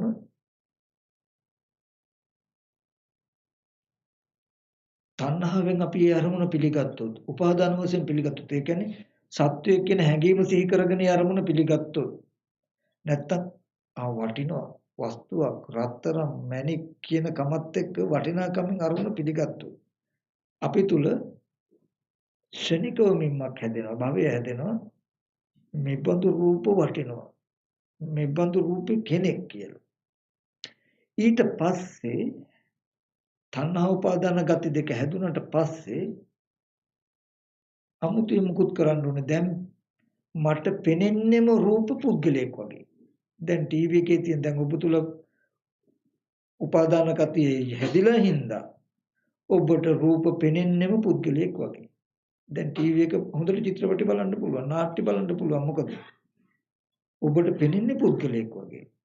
ඔබට මේ රූපයේ පුද්ගලයෙක් වගේ පෙනෙද්දිත් රූපයේ යථාර්ථයේ පුද්ගලයෙක් නොවනකම් ඔබටයි පෙනෙන්නේ මේ රූපේ කෙනෙක් කියලා. ටීවී එක දිහා බලන ඔබටයි පෙනෙන්නේ ඒ රූපේ කෙනෙක් කියලා. ඔබට පෙනෙන දේ තියෙන දේද එතකොට.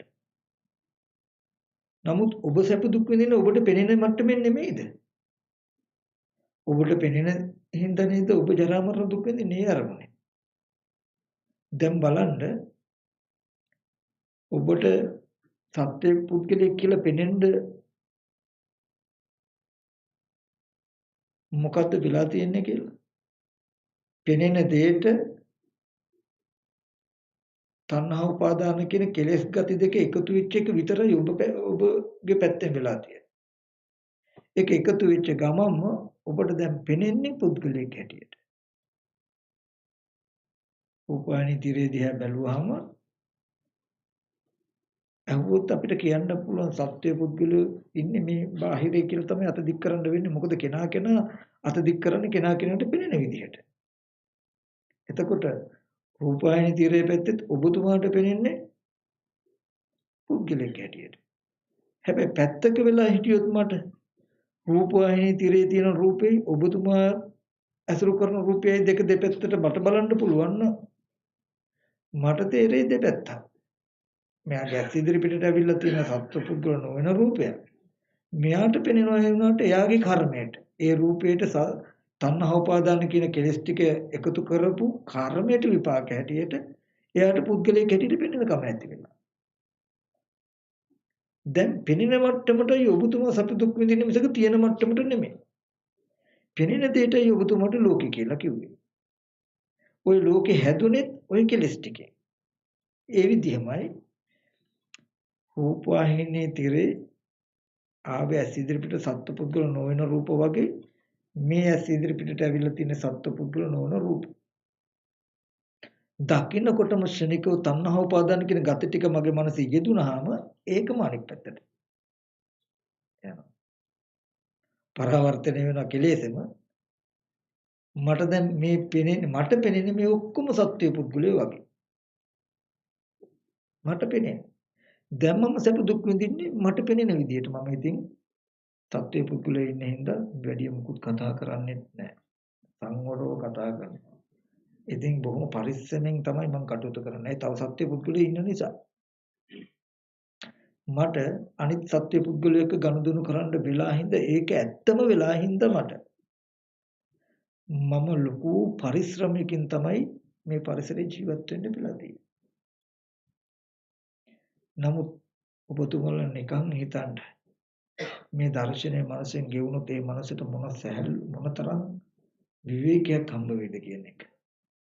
මේ කියන එක ඕගොල්ලෝ ප්‍රායෝගිකව කරලා බලන්න ඕන තැනක ඕන ඔය කියපු උපමාවල් අරගෙන සංසන්දනය කරලා බලන්න. මේ දැනුත් ටීවී එකේ ඩිස්ප්ලේ එකේ තියෙන රූපේ වගේ මේ තියෙන රූප ටික ඔක්කොම මංගාව කෙලස් තණ්හා උපාදාන කියන පොඩි ගතියක් විතරම එකතු වෙලා තියෙන්නේ. තණ්හං ජනේති පුරුෂෝ. පුරුෂයා උපදවන්නේ තණ්හාව. මේ සත්‍ය පුද්ගලයා හදලා තියෙන්නේ තණ්හාව. දැන් මෙහෙම බලනකොට මට පෙනෙනවා ගොඩාක් අය ඉන්න සමහරට ඉන්න අයගේ නනුත් කියන්න පුළුවන්. ඕගොල්ලොත් බලන්න. ඕගොල්ලන්ට ගොඩාක් අය පෙනේ. ඉන්නවා. හැබැයි හොඳට මේ මතක තබා ගන්න. මේ පෙනෙන කමටයි ලෝකෙ කිව්වේ. මේ පෙනෙන විදිහටයි, ඇහෙන විදිහටයි, ගඳ සුවඳ දැනෙන විදිහටයි මගේ ආයතන ටිකට හමු වෙන මට්ටමටයි මම සැප දුක් විඳින්නේ. එතකොට මේ විදිහට පෙනෙනකම මේ විදිහට ඇහෙනකම කිව්වේ අපිට ඇහෙන්නව දරුවගේ කටහඬ, අම්මගේ කටහඬ, අමරදේව මහත්තයාගේ කටහඬ, අන්දාවානේ කටහඬ කියලා ඕමනේ අපිට ඇහෙන්නේ. මෙහෙම ඇහෙනකම එහෙම නැත්නම් අසභ්‍ය වචනයක් ඇහෙන්නෙම අපිට හොඳ ಗುಣ කියපු වචනයක්, අසභ්‍ය වචනයක්. නමුත් ඒකත් බලන්න. දැන් මට මේ වචනේ අසභ්‍ය දෙයක්. මේ වචනේ මං ගැන හොඳ ಗುಣ කියන දෙයක්. නමුත් ওই වචනේම සිංහල නොවන ජර්මන් හරි වෙන භාෂාවක කෙනෙකුට කිව්වොත් එයාට අසභ්‍යයෙන් බැන්න හෝ ප්‍රශංසා කළා කියලා දැනෙනවද? වචනයක් විතරයි. එහෙනම් සද්දේ සැබෑම ස්වභාවය අසභ්‍යද නැති, සભ્યද නැති ස්වභාවයක්. ඒකට මම මේ විදිහට බයිනව නේද? මේ හොඳ කියනව නේද කියලා පොඩි කොටසක් එකතු කළාම එදා ඉඳන් සද්ද ඇහෙන්නේ මට කොහොමද? මේ සද්ද බයිනවා. මේ සද්ද හොඳ කියනවා. එතකොට දැන් මගේ කර්ම විපාකයට කන සකස් වෙලා බැනුම් අහන්න පුළුවන් විදියට ප්‍රශංසා අහන්න පුළුවන් විදියට දැන් මම සැප දුක් විඳිනවා. එතකොට ඔබ දුක් කරන්න පුළුවන් සතුට වෙන්නත් පුළුවන් කම තියෙන්නේ අපිට මේ සද්දෙට විපාකයක් නේද කියන එක දන්නේ නැත්තම් බැනුම හෝ ප්‍රශංසාව කියන්නේ තණ්හාව උපාදානය කියන ගති ටික නිසා නිර්මාණය වෙච්ච එකක් නේද කියලා අපි දන්නේ නැත්නම් අපිට බැනුම කියලා එකක් තියෙනවා මේ. ප්‍රශංසාව කියලා එකක් තියෙනවාමයි. අහවලා බැන්නමයි. ප්‍රශංසා කළාමයි කියලා හිතෙන්නේ. නමුත් සද්දේ ඒ විදිහට හැදෙන්නේ ඔබේ කර්මයට විපාකයක් හැටියට. ඉස්සෙල්ලාම බැනුම්ද ප්‍රශංසාද නැති සද්දයක් ආවහම අර රූප වගේ තමයි. වටිනා දේවල් නොවටිනා දේවල් ලාභ අලාභ යස ආයස නිന്ദා ප්‍රශංසා සැප දුක් කියන ධර්මතා 8න් එකක්වත් ගෙනත් දෙන්න බැරි සද්දයක් විතරයි කනට ආවේ.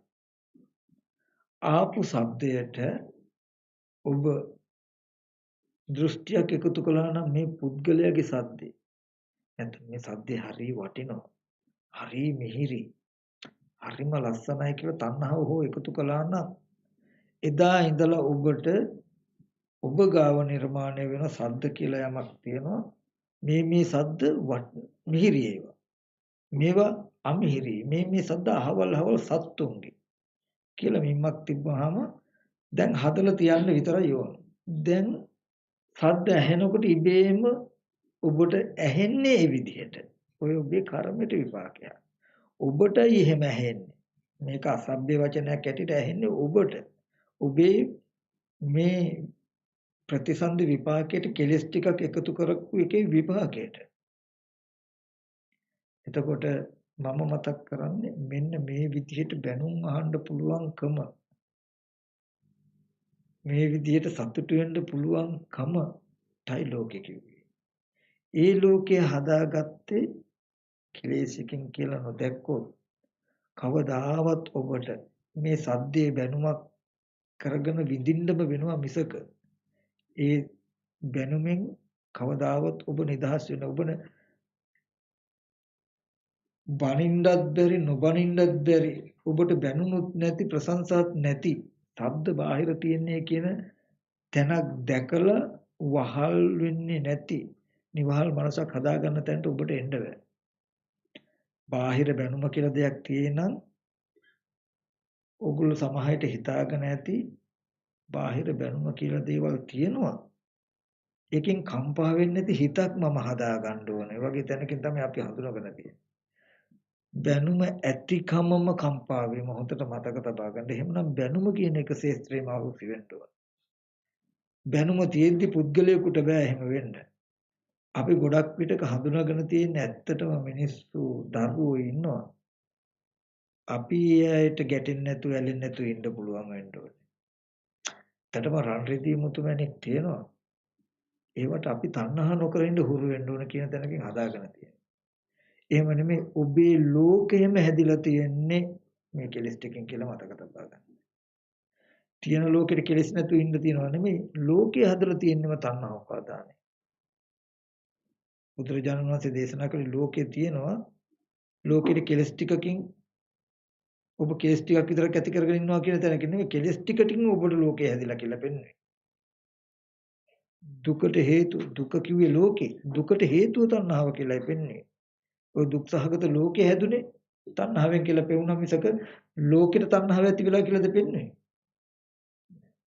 මම කියන ටික තේරෙනවද? ගැඹුරුයි. හැබැයි මේ ටික තේරුම් ගත්තොත් ඒකාන්තයෙන්ම ඔබට නොබෝ දවසකින් මේ ජීවිතේ නොබෝ දවසකින් නිවහල් මනසක් හදා ගන්න පුළුවන්. කෙටි ක්‍රමයයි. ඔබට වැඩට යද්දි ඔබ දන්නවා මේ විදිහට මටනේ පෙනෙන්නේ. එච්චරයි. ඒ එපමණක් සිහි කිරීම පමණ මේ රූප සත්‍ය පුද්ගලය කියලා මට පෙනෙන්නේ. එච්චරයි ඕනේ. එපමණකින්ම මෙහි මිනිස්සු ඉන්නවා කියලා ඇත්ත වෙලා හිතන ගතිය ඔබට නතර වෙයි. යද්දි දාස් ගණනක් එක අරමුණ ඔබට විදර්ශනා කළ හැකියි.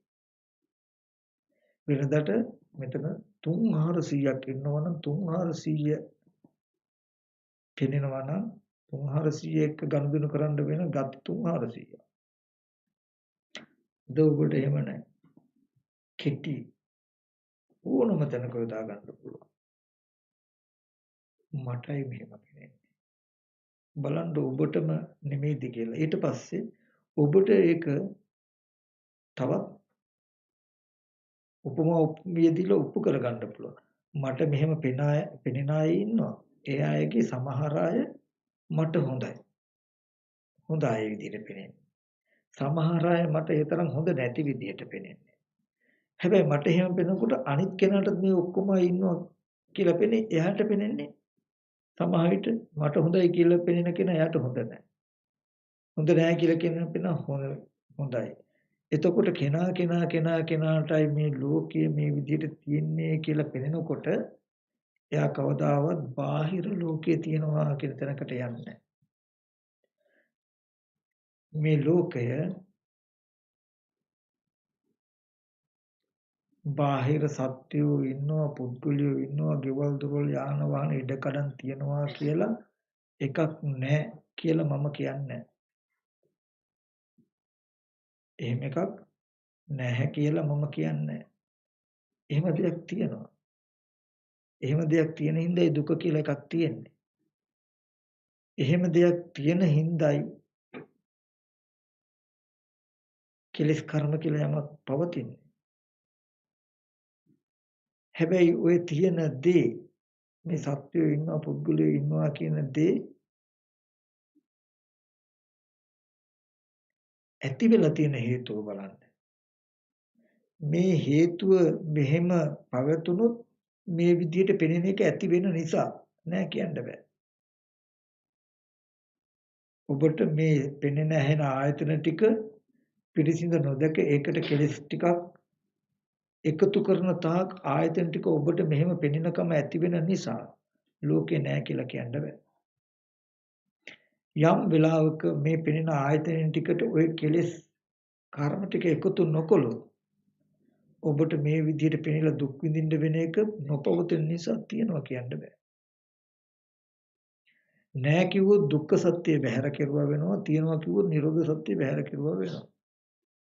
සත්වයක් නෑ පුද්ගලයෙක් නෑ මම කියලා කෙනෙක් නෑ කිව්වොත් එනකින් දුකකුත් නෑනේ. ආය පිළිසින් දකින්න දුක්ඛ සත්‍යයක් තියෙනවද? ඒ සත්‍යෝ ලෙඩ වෙලා මහලු වෙලා මැරිලා ඉන්න දුකක් නැහැ නේ. ඉතින් ඒ සත්‍යෝ නැත්තම් පුද්ගලයෝ නැත්තම්. ඉතින් මම නැත්තම් කිසි ප්‍රශ්නයක් නැහැ නේ. එහෙනම් මට ජාති ජරා මරණ දුක් විඳින්න වෙන්නේ නැහැ. නමුත් මම නෑ සත්‍ය පුද්ගලික නෑ කියලා කිව්වොත් එතන තියෙන අපරාධය මොකද්ද? එයා දුක්ඛ සත්‍ය බැහැර කළ කෙනෙක් මිසක එයා නිවනට ලං වෙච්ච කෙනෙක් නෙමෙයි. ඇයි? පිරිසිදු දකින්න දුකවත් නෑ. දැන් මම ඉන්නවා නම් ජාති ජරා මරණ දුක් විඳින මේ මම ඉන්නවා. මේ තව සත්‍ය පුද්ගලයෝ ඉන්නවා ලෙඩ වෙලා මහලු වෙලා මරණයටපත් වෙන කියලා තිබ්බොත් තියෙන හින්දා බුදුරජාණන් වහන්සේ පෙන්වන්නේ නෑ කියන්නේ නෙමෙයි. ওই දුක පිරිසිදු දකින්න. ඒ දුක පිරිසිදු දකින්න ගියාම මට තේරෙනවා ඇහැට පෙනුණු දෙයට කෙලස් ටිකක් එකතු කළා මෙන්න මේ විදිහට පෙනීම හදාගෙන නේද මං දුක් විඳින්නේ කියලා තේරෙයි මට. ඒතකොට නෑ නෙමෙයි මට මෙහෙම දුක එන හැටි හැදුන හැටි දන්නවා මම. එතකොට සත්‍යයේ ඉන්නව පුද්ගලයේ ඉන්නවමයි කිව්වොත් මට කවදාවත් අජරාමර නිවන පෙන්වන්න බැරි වෙනවා. ඒ හින්දා ඉන්නවමයි කියන්නේ ඇහැට පෙනෙන ආයතන ටිකට කෙලස් ටික එකතු නොකළොත් මේ විදිහට පෙනෙන කමෙන් නිදහස් වෙලා අජරාමර වෙනවා. සත්‍ය පුද්ගල ලෙඩ වෙලා මැරලා එන දුකෙන් දුක් විඳින්න වෙන්නේ කියලා අනිත් පැත්තට පෙන්නනවා. එහෙම පෙන්නලා එතකොට මේ රෝහිතස්ස සූත්‍රයේ බුදුරජාණන් වහන්සේ පෙන්වුවේ ලෝකයේද බඹයක්වම ශරීරයෙන් කියලා කිව්වේ ඔබටයි පෙනෙන්නේ මේ විදිහට. ලෝක සමුදය බඹයක්වම ශරීරයෙන් පැනවම කිව්වේ ওই විදිහට ඔබට පෙනෙන කම හැදුනේ. පෙනෙන දෙයට තණ්හා උපාදාන කියන ගති ටික එකතු කරලායි. ලෝක නිරෝධයේ බඹයක්වම ශරීරයෙන් පනවම කියලා කිව්වේ. පෙනෙන ඇහෙන දෙයට කෙලස් එකතු නොකළොත් මේ බාහිර ගොඩාක් වටිනවා. තව සත්‍ය පුදුල ඉන්නවා කියලා ඔබට පෙනෙන ওই ගතිය දිය වෙලා යයි. එදාට මේ සියලුම වෙහෙසෙන් ඔබ නිදහස්. සම්පූර්ණව පෙනෙන ගතිය ගෙවිලමම යනවා. දරුවෝ ඉන්නවා ඒත් අපි යුතුයකමක් නිසාවත් කරන්න ඕනේ කියන කමක් නෑ. මොකද මම නැති නිසා. මම කියන තැන මම විතරක් ඉන්නවා අනිත් ඒවා විතර පෙනෙන කම නැති වෙලා විතරක් නෙමෙයි. මේ රූපේ Taman කියලා පෙනෙන හැටි දැන් දන්නවා. මෙතෙන්ට පෙනෙන්නේ Tamanටමයි පෙනෙන්නේ මේ කය Taman කියලා. ඒකද අර විදිහම. මේ කය Taman කියලා පෙනෙන්නේ නැත්තම් මේ කය දිරුවට දිරණ දේ දිරුවා මිසක මම මහලු වෙන්නේ නැහැ එයාට. මේ කය ලෙඩ වුණාට ලෙඩ වෙන දේ ලෙඩ වුණා මිසක මම ලෙඩ වෙලා නැහැ. මේ කය නැසෙන්න යනකොට බිඳෙන දේ බිඳුණා මිසක මම මැරෙන්න යන්නේ නැහැ. ඔබ මෙන්න මේ විදිහට ටික බැලුවොත් මේ පෙනෙන දේ ඇත්තම වෙන්නේ පෙනෙන දේ ජීවිතේම වෙන්නේ මේ ලෝකයේ අද අපි කොච්චර බණ භාවනා කරුවත් ලෝකේ අපිට ඇත්තමයි. ඒ ඇත්තම අපි තමයි නිවන් දකින්න උත්සාහවත් වෙන්නේ වෙලා තියෙන්නේ. නමුත් හොඳට මතක තබා ගන්න මේ ලෝකේ ඇත්තම ඇත්ත වෙච්ච ගතිය මිදෙන එකයි ලෝකෝත්තර කියලා කියන්නේ. මේ මම මේ සත්‍ය මිනිස්සු මේ වගේ උඩ නැගිලි මේ රන් රිදී මුතුමැණික් මේවා කියලා මේ ඇත්තම ඇත්ත කරපු තැනයි දුක. නිවන කියලා කියන්නේ ඔය ලෝකෙ මැද්දේ ඉඳගෙන ඒ මම නිවන් දකින්නවා නෙමෙයි. කෙටියෙන් ගත්තොත් මේ කය පඨවි ආපෝ තේජෝ වායෝ කියන සතර මහා ධාතුයෙන් යුක්ත කන බොන ආහාරයෙන් හැදුණු මේ කය ලෙඩ වෙනවා, දිරනවා, නැසෙනවා. ඒ වගේම කුණු වෙනවා, පණුව ගන්න ස්වභාවයෙන් යුක්තයි මේ කය. ඒ බඳු කය මම කියලා මගේ කියලා හිතාගෙන ඒ මම දැන් නිවන් දකින්න උත්සාහවත් වෙනවා. ඒ මම සෝවාන් වෙන්න උත්සාහවත් වෙනවා, සකදාගාම වෙන්න, අනාගාම වෙන්න, රහත් වෙන්න උත්සාහවත් වෙනවා. ඒ මම ධ්‍යාන වලට සම්බන්ධ වෙන්න උත්සාහවත් වෙනවා. ඒ මම මාර්ගඵල වලට පත් වෙන්න උත්සාහවත් වෙනවා. නමුත් ජරා මරණයටපත් වෙන රූපේ තමන් වෙලා කුණු වෙලා ඕජස් ගලන රූපේ තමන් වෙලා දිරණ නැසෙන රූපේ තමන් වෙලා ඒ තුල හිටගෙන අපි හොයන නිවන මොකද්ද කියලා බලන්න. කියන්න මට ඒක ප්‍රායෝගිකද? මේ බඳු පැවැත්මෙන් මිදීමම අජරාමර නෙමෙයිද? මේ කුණු වෙච්ච ජරා මරණයටපත් වෙන කය මම වෙලා නිවන් දකිනවද? ඒ බඳු කය මම කියන මේ මිදීමම නිවනද? කියන දෙකෙන් කෝකද සහේතුක? ඒ හින්දා සෝවාන් සකදාගාමි රහත් කියලා කියනකොටම දුවන්න එපා. වචනයක් ඇහෙනකොට හොඳට බුද්ධිමත්ව බලන්න. ඔබේ ජීවිතේ අපි මිදෙන්න ඕනේ බැඳිලා ඉන්න තැනින් නේද? බැඳුම හොයාගන්න. ඔබ ජරා මරණ ශෝක පරිදේ දුක්ඛ දෝමනස් උපායාසයන්ගෙන් නොමිදුනේ මේ කයේ බැඳුණු හින්දා නේද? එහෙනම් මේ කයෙන් මිදීමම ජරා මරණයෙන් මිදීම නෙමෙයිද? ඔබ බාහිරයට පැනලා පළඟැටියා වගේ ආයතන 6 පැත්තට පැනලා ඉන්න තාක් ඔබට මේ කය මම වෙනවා. මේ කය විඳින්නම වෙනවා. ඒකෙන්මයි නිවන නැති උනේ. යම් වෙලාවක මේ පොළවේ පතිත වෙලා තියෙන ගහේ ඡායාව වගේ මේ සතර මහා ධාතුව මත පතිත වෙලා තියෙන මගේ මානසික ඡායාව කියලා ඔබ හඳුනගත්තොත් ඒ කියන්නේ ඔබේ උපාදානයටයි මේ රූපය හසු වෙලා තියෙන්නේ. රූපයට කියන උපාදානීයයි කියලා. උපාදාන ස්කන්ධය. සත් රූපං අත්තතෝ සම්නුපස්සති. රූපේ ආත්මයක් වශයෙන් පෙන්වන සත්වයක් ඇටියට පෙන්වනකම තියෙන ඔබේ මනසේ. ඔබේ මනසේ තියෙන උපාදාන ගතියට පේන්නේ මේ රූපේ කෙනෙක් වගේ. මේ රූපය හසු වෙලා ඔබේ මනසේ ගතියට. කාම උපාදානය. මේ රූපේ උපාදානීයයි. ඔබට මේ වටිනවා කියන කමට මේ රූපේ අහුවෙලා. දැන් මේ රූපේ වටිනවා වගේ ඔබට පේන්නේ. ඔබේ මනසේ තියෙන ගතියට මේව අහුවෙලා. උපාදාන කන්ද දුක්ඛ ඔබේ උපාදානයට අහුවෙච්ච ස්කන්ධ ටික විපරිණාම වෙනකොට දුකමයි.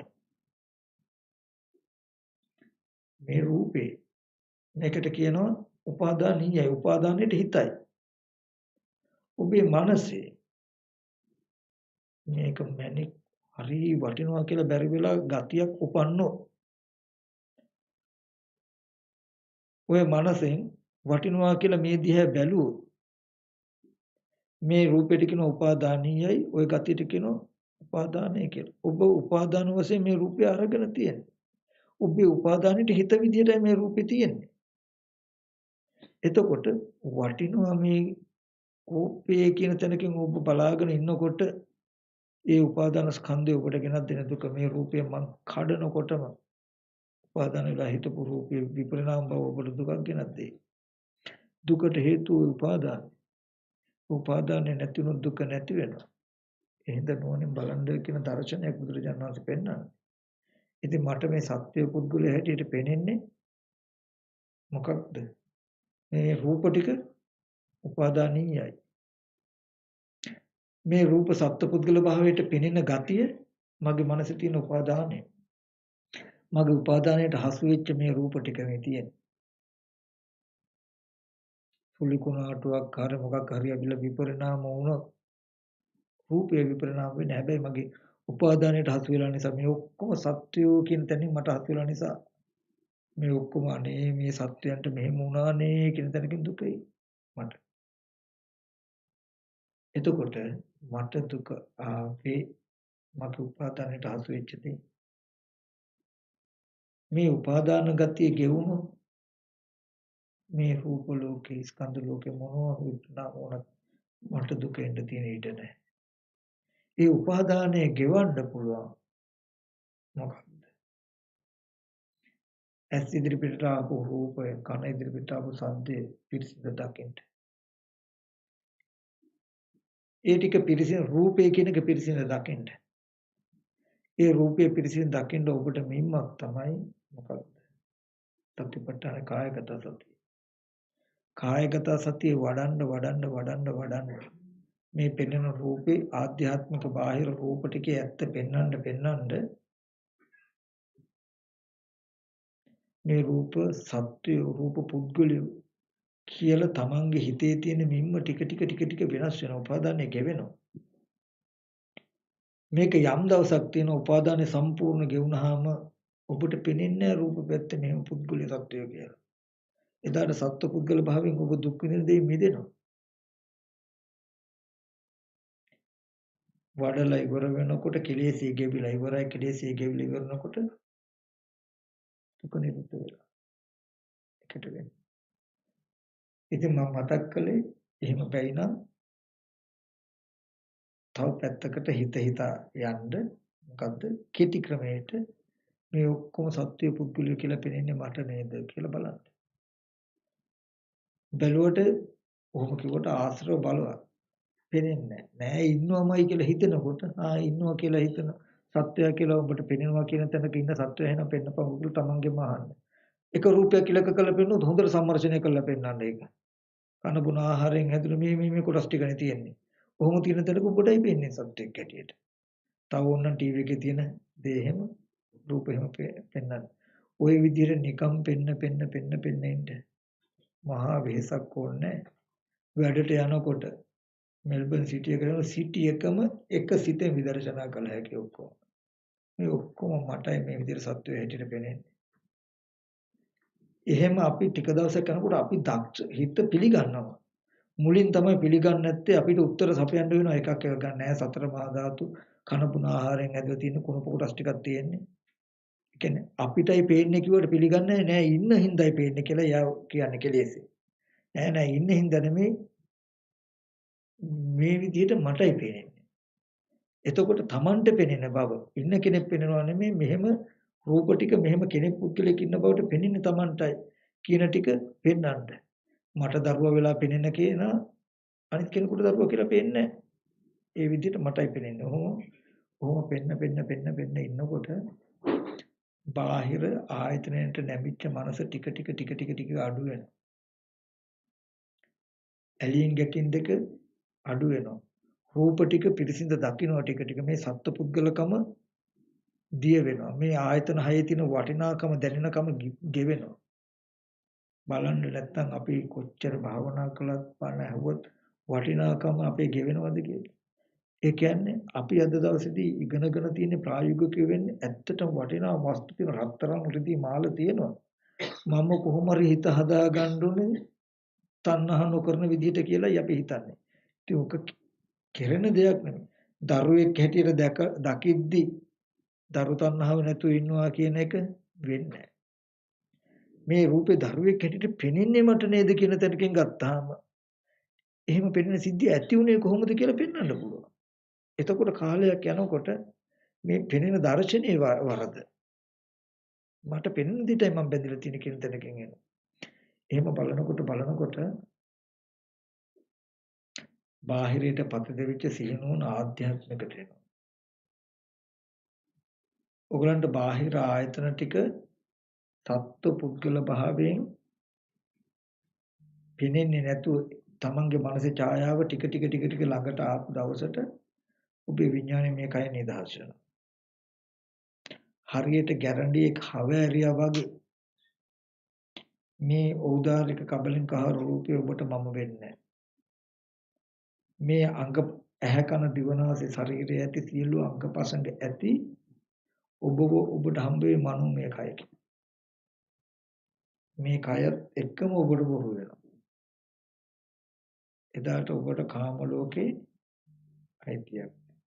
මේ කන බොන සතර මහා ධාතු රූපයෙන් යුක්ත මේ කය මම වෙලා කවදාවත් අනාගාමී වෙන්නේ නැහැ. හොඳට මතක තබා ගන්න මේ කයම කබලින්ක ආහාරයෙන් හැදලා තියෙන සතර මහා ධාතුයි. මේ කය මම වෙච්ච කමමයි ඔබ කාම ලෝකෙට අයිති උනේ. ඔබ මේ ගැරන්ඩියෙක් හැවෑරියා වගේ මේ කය තමන් කියන දර්ශනයෙන් මිදිලා මනෝමය කයක වාසයට පැමිණියොත් අන්න එදාට ආගාමී ආයත් මේ ලෝකෙට එන්නේ. හැබැයි ඒක වෙන්න නම් මේ පෙනෙන පැත්තෙන් ඉඳලා හැදිලා තියෙන්නේ. ඔබට සතර මහා ධාතුවේ සත්‍ය පුද්ගලිය ඉන්නවා කියන තැන ඉඳලා රන් රිදී මුතුමැණික් තියනවා කියන තැන ඉඳලා ගෙවාගෙන ඇවිල්ලා තමයි මෙතනින් තමයි ආධ්‍යාත්මික පැත්තෙන් තමයි කාම භූමියෙන් ඊතරන දුරටුව තියෙන්නේ. හොඳට මතක තබා ගන්න මේ කය මම කියන තැනක ඉඳගෙන මේ කයේ විඥානේ බැඳිලා තියෙද්දි බාහිර ආයතනයක දර්ශනයකින් අපි මිදෙන්නේ. පෙනෙන දේ පෙර නොතිබීම හටගෙන ඉතුරු නැතුව නැති වෙනවා කියලා දැක්කත් අපිට මුකුත් වෙන්නේ මේ කය මම කියන තැනින් සැප දුක් විඳින්නම වෙනවා. එතකොට පෙර නොතිබීම හටගෙන ඉතුරු නැතුව නැති වෙනවා කියන එක දකින්න හොඳට ඉතුරු වෙනවා. මේ කය සහිත මට ඒක හොඳට පේනවා හොඳට තේරෙනවා වෙයි. ඔබ ධ්‍යානයකට සමවදින්න ඕන. ඒත් මේ කයින් නොමෙදි ඔබ හොඳ ධ්‍යානයකට සමවදින්න දක්ෂයෙක් කියන තැනක ඔබට මේ කය විඳින්න වෙයි. එහෙනම් හොඳට මම කියන දේ ගැඹුරු. කවදා හරි දවසක අපි මිදෙන්නේ මේ කයෙන් හොඳට මතක තබා ගන්න. මේ කයේ බැඳිලා හින්දායි ලෙඩවීම මහලු බව මරණය මගේ වෙලා තියෙන්නේ. මේ ඖදාරික කයෙන් මම මගේ කියන දර්ශනය මිදුණු දර්ශනය නෙමෙයි මේ ස්පර්ශයෙන්ම මිදෙනවා. අද ඔබට ඔබ සිහි කරන්න පුළුවන් නම් ඔය ජීවිතේම මේ සතර මහා ධාතු කය අතහැරලා මනෝමය කයකට යනවා. අපේ ජීවිතේ ඇත්ත ඒක. ඉතින් මේ වගේ පැත්තක් තියෙනවා ඉදිරි වැඩසටහන් වලදී මේ පැත්ත තව ටිකක් කියලා දෙන්න. දැන් අද දර්ශනය තමයි අපේ මොකද්ද? නිවහල් මනසක් හදාගන්න එක. නිදුක් මනසක් හදාගන්න එක. සැප සතුට දෙක ළඟා කරගන්න එක. ඒක වෙන්න පුළුවන්. ඒක වෙන්නේ ලෝක නිරෝධයක් කළොත්. ලෝක නිරෝධ කරන්න පුළුවන්කම තියෙන්නේ ලෝකයේ ඇති කරපු හේතුව දැක්කොත්. ඒ ලෝකයේ ඇති කරපු හේතුව තමන් තුළින්ම පතිත වෙලා තියෙන හින්දා ඒ ලෝකයේ තමන් නිර්මාණය කරගත් එකක් වෙනවා. ආර්ය දර්ශනය සහ අනාර්ය දර්ශනය කියන එක विद्यमान වෙන්නේ මේ චතුරාර්ය සත්‍යයට සාපේක්ෂව. අනාර්ය දර්ශනයේදී පෙනෙන්නේ බාහිර ලෝකේ තියෙනවා. කියන්නේ මිනිස්සු සත්‍ය පුද්ගලයෝ ඉන්නවා ඒගොල්ලෝ එක්ක ඇලෙන්නේ ගැටෙන්නේ නැතුව ඉන්න ඕනේ. රන් රිදී මුතුමැණි ගෙවල් දොරවල් තියෙනවා පුළුවන් තරම් ඒකට තණ්හා නොකරන විදිහට ප්‍රායෝගික වෙන්න ඕනේ. කියන තැනකින් තමයි අනාර්ය දර්ශනය තුල තියෙන්නේ. නමුත් ආර්ය දර්ශනය ඊට වඩා වෙනස්. බම්බයක් වුණ ශරීරයෙන් ලෝකයක් ලෝක සමුදයක් කියලා පෙන්වන්නේ. ප්‍රතිසන්දි වශයෙන් විපාක ස්කන්ධ ටිකක් ලැබුණේ ඒකට තණ්හා උපාදාන කියන කෙලෙස් ගති ටික එකතු කරපු දවසේ ඉඳලා තමන්ට පේන්න ගත්ත බාහිර ආයතන ටිකේ මිනිස්සු ඉන්නවා පුද්ගලයෝ ඉන්නවා සත්වයෝ ඉන්නවා වටිනා කියන දේවල් තියෙනවා කියලා. දැන් මෙහෙම පෙනෙන බවක් තියෙනවා තමයි මේ පෙනෙන කම තමනුයි හදාගත්තේ කියලා දන්නවා. ඒ හේතු නැති කළ මේ පෙනෙන කම මෙදෙන්න පුළුවන් කියලා එයා දන්නවා එදාට. මේ වගේ හැමදාම සත්‍ය පුද්ගලයා ආරම්භය දුක් වෙන්න මහන්සි වෙන්න ඕනේ. මේ හැමෝටම වන්දනා කරගෙන වහල් මනස භාවිතා කරන්න ඕනේ. මේ ලෝකෙන් නිදහස් වෙන්න පුළුවන්. ඇත්තටම ඕගොල්ලන්ට වටිනාකම කියන එක කිසිදු වස්තුවක් කරබ යෙදෙන්නෙම නැත්තම් සල්ලි ගෙවල් දොරවල් රකින්න යාන වාහන ගන්න කියලා 아무තු හේතුවල් තියෙයිද? ප්‍රශ්න ගැටලු තියෙයිද? කියන්නේ ඕගොල්ලන්ට වටිනාකම යෙදෙන්නෙම නැත්තම් ඉබඳු තැනක් තියෙයි. ඉබඳු කෙනාට කැලේක ගහක් යට ඉඳීමත් සුව පහසු පළස් එරපු මාලිගාවක ඉඳීමත් අතර කිසිදු වෙනසක් නැහැ. මාලිගාවක ඉන්න කෙනෙකුට වඩා 100 ගුණයක් සුව පහසුවක් විඳිනවා එයා කායිකවත් මානසිකවත් ගහක් යට ඉඳලා. ඒබඳු දර්ශනයක් බුදුදහම පෙන්වන්නේ. ඒ වගේම හොඳට මතක තබා ගන්න මේ ලෝකයේ ඇත්තටම ඇත්ත කරගෙන ඒ ලෝකෙ තුල ඉඳගෙන ආපහු තවත් නිවන් දකින්න දරන උත්සාහයක් නේ පන්සල් හදලා මේවා පවත්ලා දාන සීල භාවනා කරලා සිල් රැකලා මේ නිවන් දකින්න පාරමී පුරාගෙන එනවා. වගේ තැන. ඒවා අනිවාර්යෙන් කටයුතු අපේ මනස මොහු කරනකම් නමුත් මොහු කරන දර්ශනයකින් ඒ දර්ශනය තමයි රුජුකු සෝනම් රුජුකු නාම සෝමග්ගෝ අභියෝ නාම තාදිසා. ඒ මාර්ගයේ ඍජු ඒ දිශාව නිර්භයයි. එකට අද දවසේදී නොතේරෙනවා නම් එක දෙයක් විතරක් මතක තබාගෙන උපමාව ටීවී එකේ තියෙන රූපේ කෙනෙක් කියලා පෙනෙන්නේ මට. එච්චරයි ඔබට බලන්න තියෙන්නේ.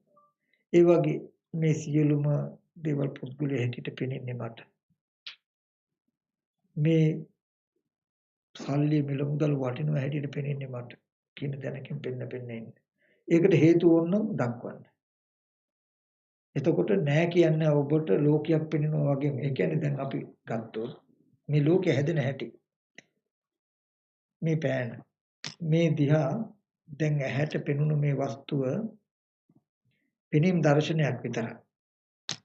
හැබැයි මම හිතුවොත් මේක නිල් මැණික් වලින් හදපු එක මේක කෝටි ගාණක් වටිනවා කියලා හිතුවොත් මම ටග්ගාල මන් තුල දැනුමක් හැදෙනවා මේ පෙනෙන දේ කෝටි ගාණක් වටිනා දේ හැටියට. හැදුණු ගමන් දැන් මට පෙනෙන්නේ මේ කෝටි ගාණක් වටිනා මැණිකක් වගේ මට පෙනෙන්නේ මේක. දැන් මම දන්නේ නැත්තම් මේක කෝටි ගාණක් වටිනාකමට මටයි පේන්නේ. ඒක මමයි හදාගත්තේ කියලා දැන් මේ වස්තුව වටිනවා වගේමයි මට පේන්නේ. මෙතුමත් ඇස් ඉදිරිපිට රූප එනකොට මේක කෝටි ගාණක් වටිනා නිල් මැණිකක් කියලා එතුමත් හිතුවා. හිතපු ගමන්ම වටිනා නිල් මැණිකක් කියලා එතුමටත් පේන්නේ. මේක වටිනා නිල් මැණිකක් හැටියට පෙනෙන්නේ මට ඒක හැදුනේ මේම නේද කියලා එතුමත් නොදන්නකොට එයාට තේරෙන්නේ මේක මැණික කියලා. මෙහෙම 10 දෙනෙක් හිටියොත් අවිද්‍යාව යෙදුනොත් ওই 10 දෙනාටම 10 දෙනාට පේන්නේ මේක කෝටි ගාණක් වටිනා නිල් මැණිකක් කියලා. ඊට පස්සේ වටිනා මැණික ගන්න මගේ පැත්තට මං අදිනකොට මෙතුම මගේ අත කැපෙන්න ගහලා එයාගේ පැත්තට අදිනවා. ඒ අත කඩලා තව එක්කෙනෙක් ගන්නවා. ඉතින් එකම කලකෝලල්ලයක් වෙන්නේ නැද්ද?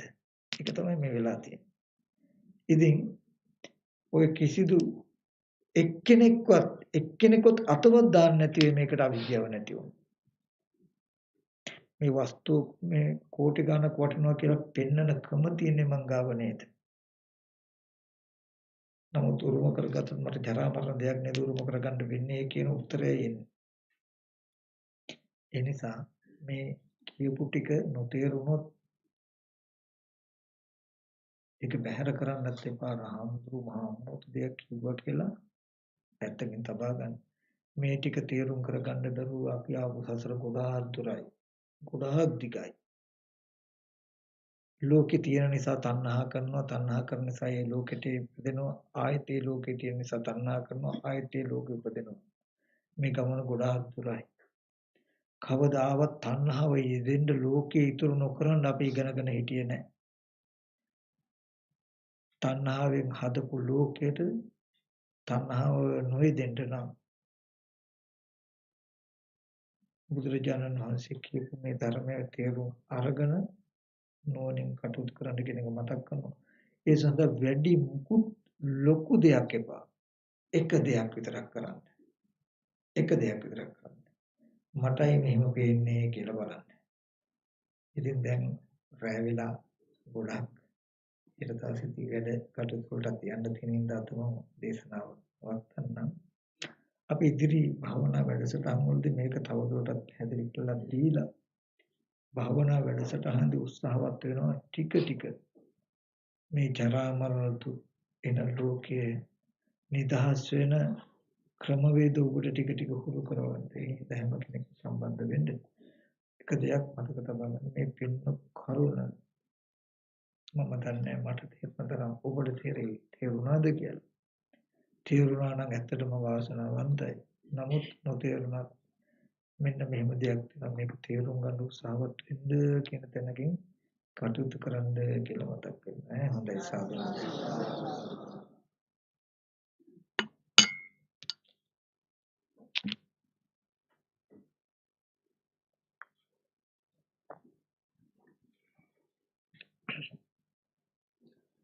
හොඳයි එහෙනම් මුතුන් කල්පන්න ඒ දේවල් වල එක්කටතු කාරණා තිබුණා ඒ හැම දෙයක්ම පැත්තකින් තබලා ස්ථානට ඇවිල්ලා ධර්මානුශාසනා ප්‍රතිපන්දිල කුරු කුසල් සිද්ධ කරගත්තා මුලින්ම අපි සියලු දෙනා විසින් පහළ කරගත්තා වූ සියලුම කුසලයන් ගෞරවනීය මහා සංඝරත්නයට අපි අනුමෝදන් කරමු විශේෂයෙන්ම මේ පින්වත්තුන්ට කල්යාණ මිත්‍ර භාවයේ පිහිටලා නිතරම ආවාද අනුශාසනා කරන්නා වූ ගෞරවනීය අවසරයි අපේ අකරවිට නායක මාහිමිපාණන් වහන්සේ වරක් ප්‍රමුඛ පූජනීය මහා සංඝරත්නයට මේ සියලුම කුසල අපි අනුමෝදන් වෙත්වා පින්වත් ස්වාමීන් වහන්සේලාට නිදුක් නිරෝගී සුවපත් භාවයේ චිර ජීවනයේ වෙත්වා පින්වත් ස්වාමීන් වහන්සේලා ප්‍රාර්ථනීය බෝධිකින් උතුම් වන සෙනසෙත්වා කියලා සාදු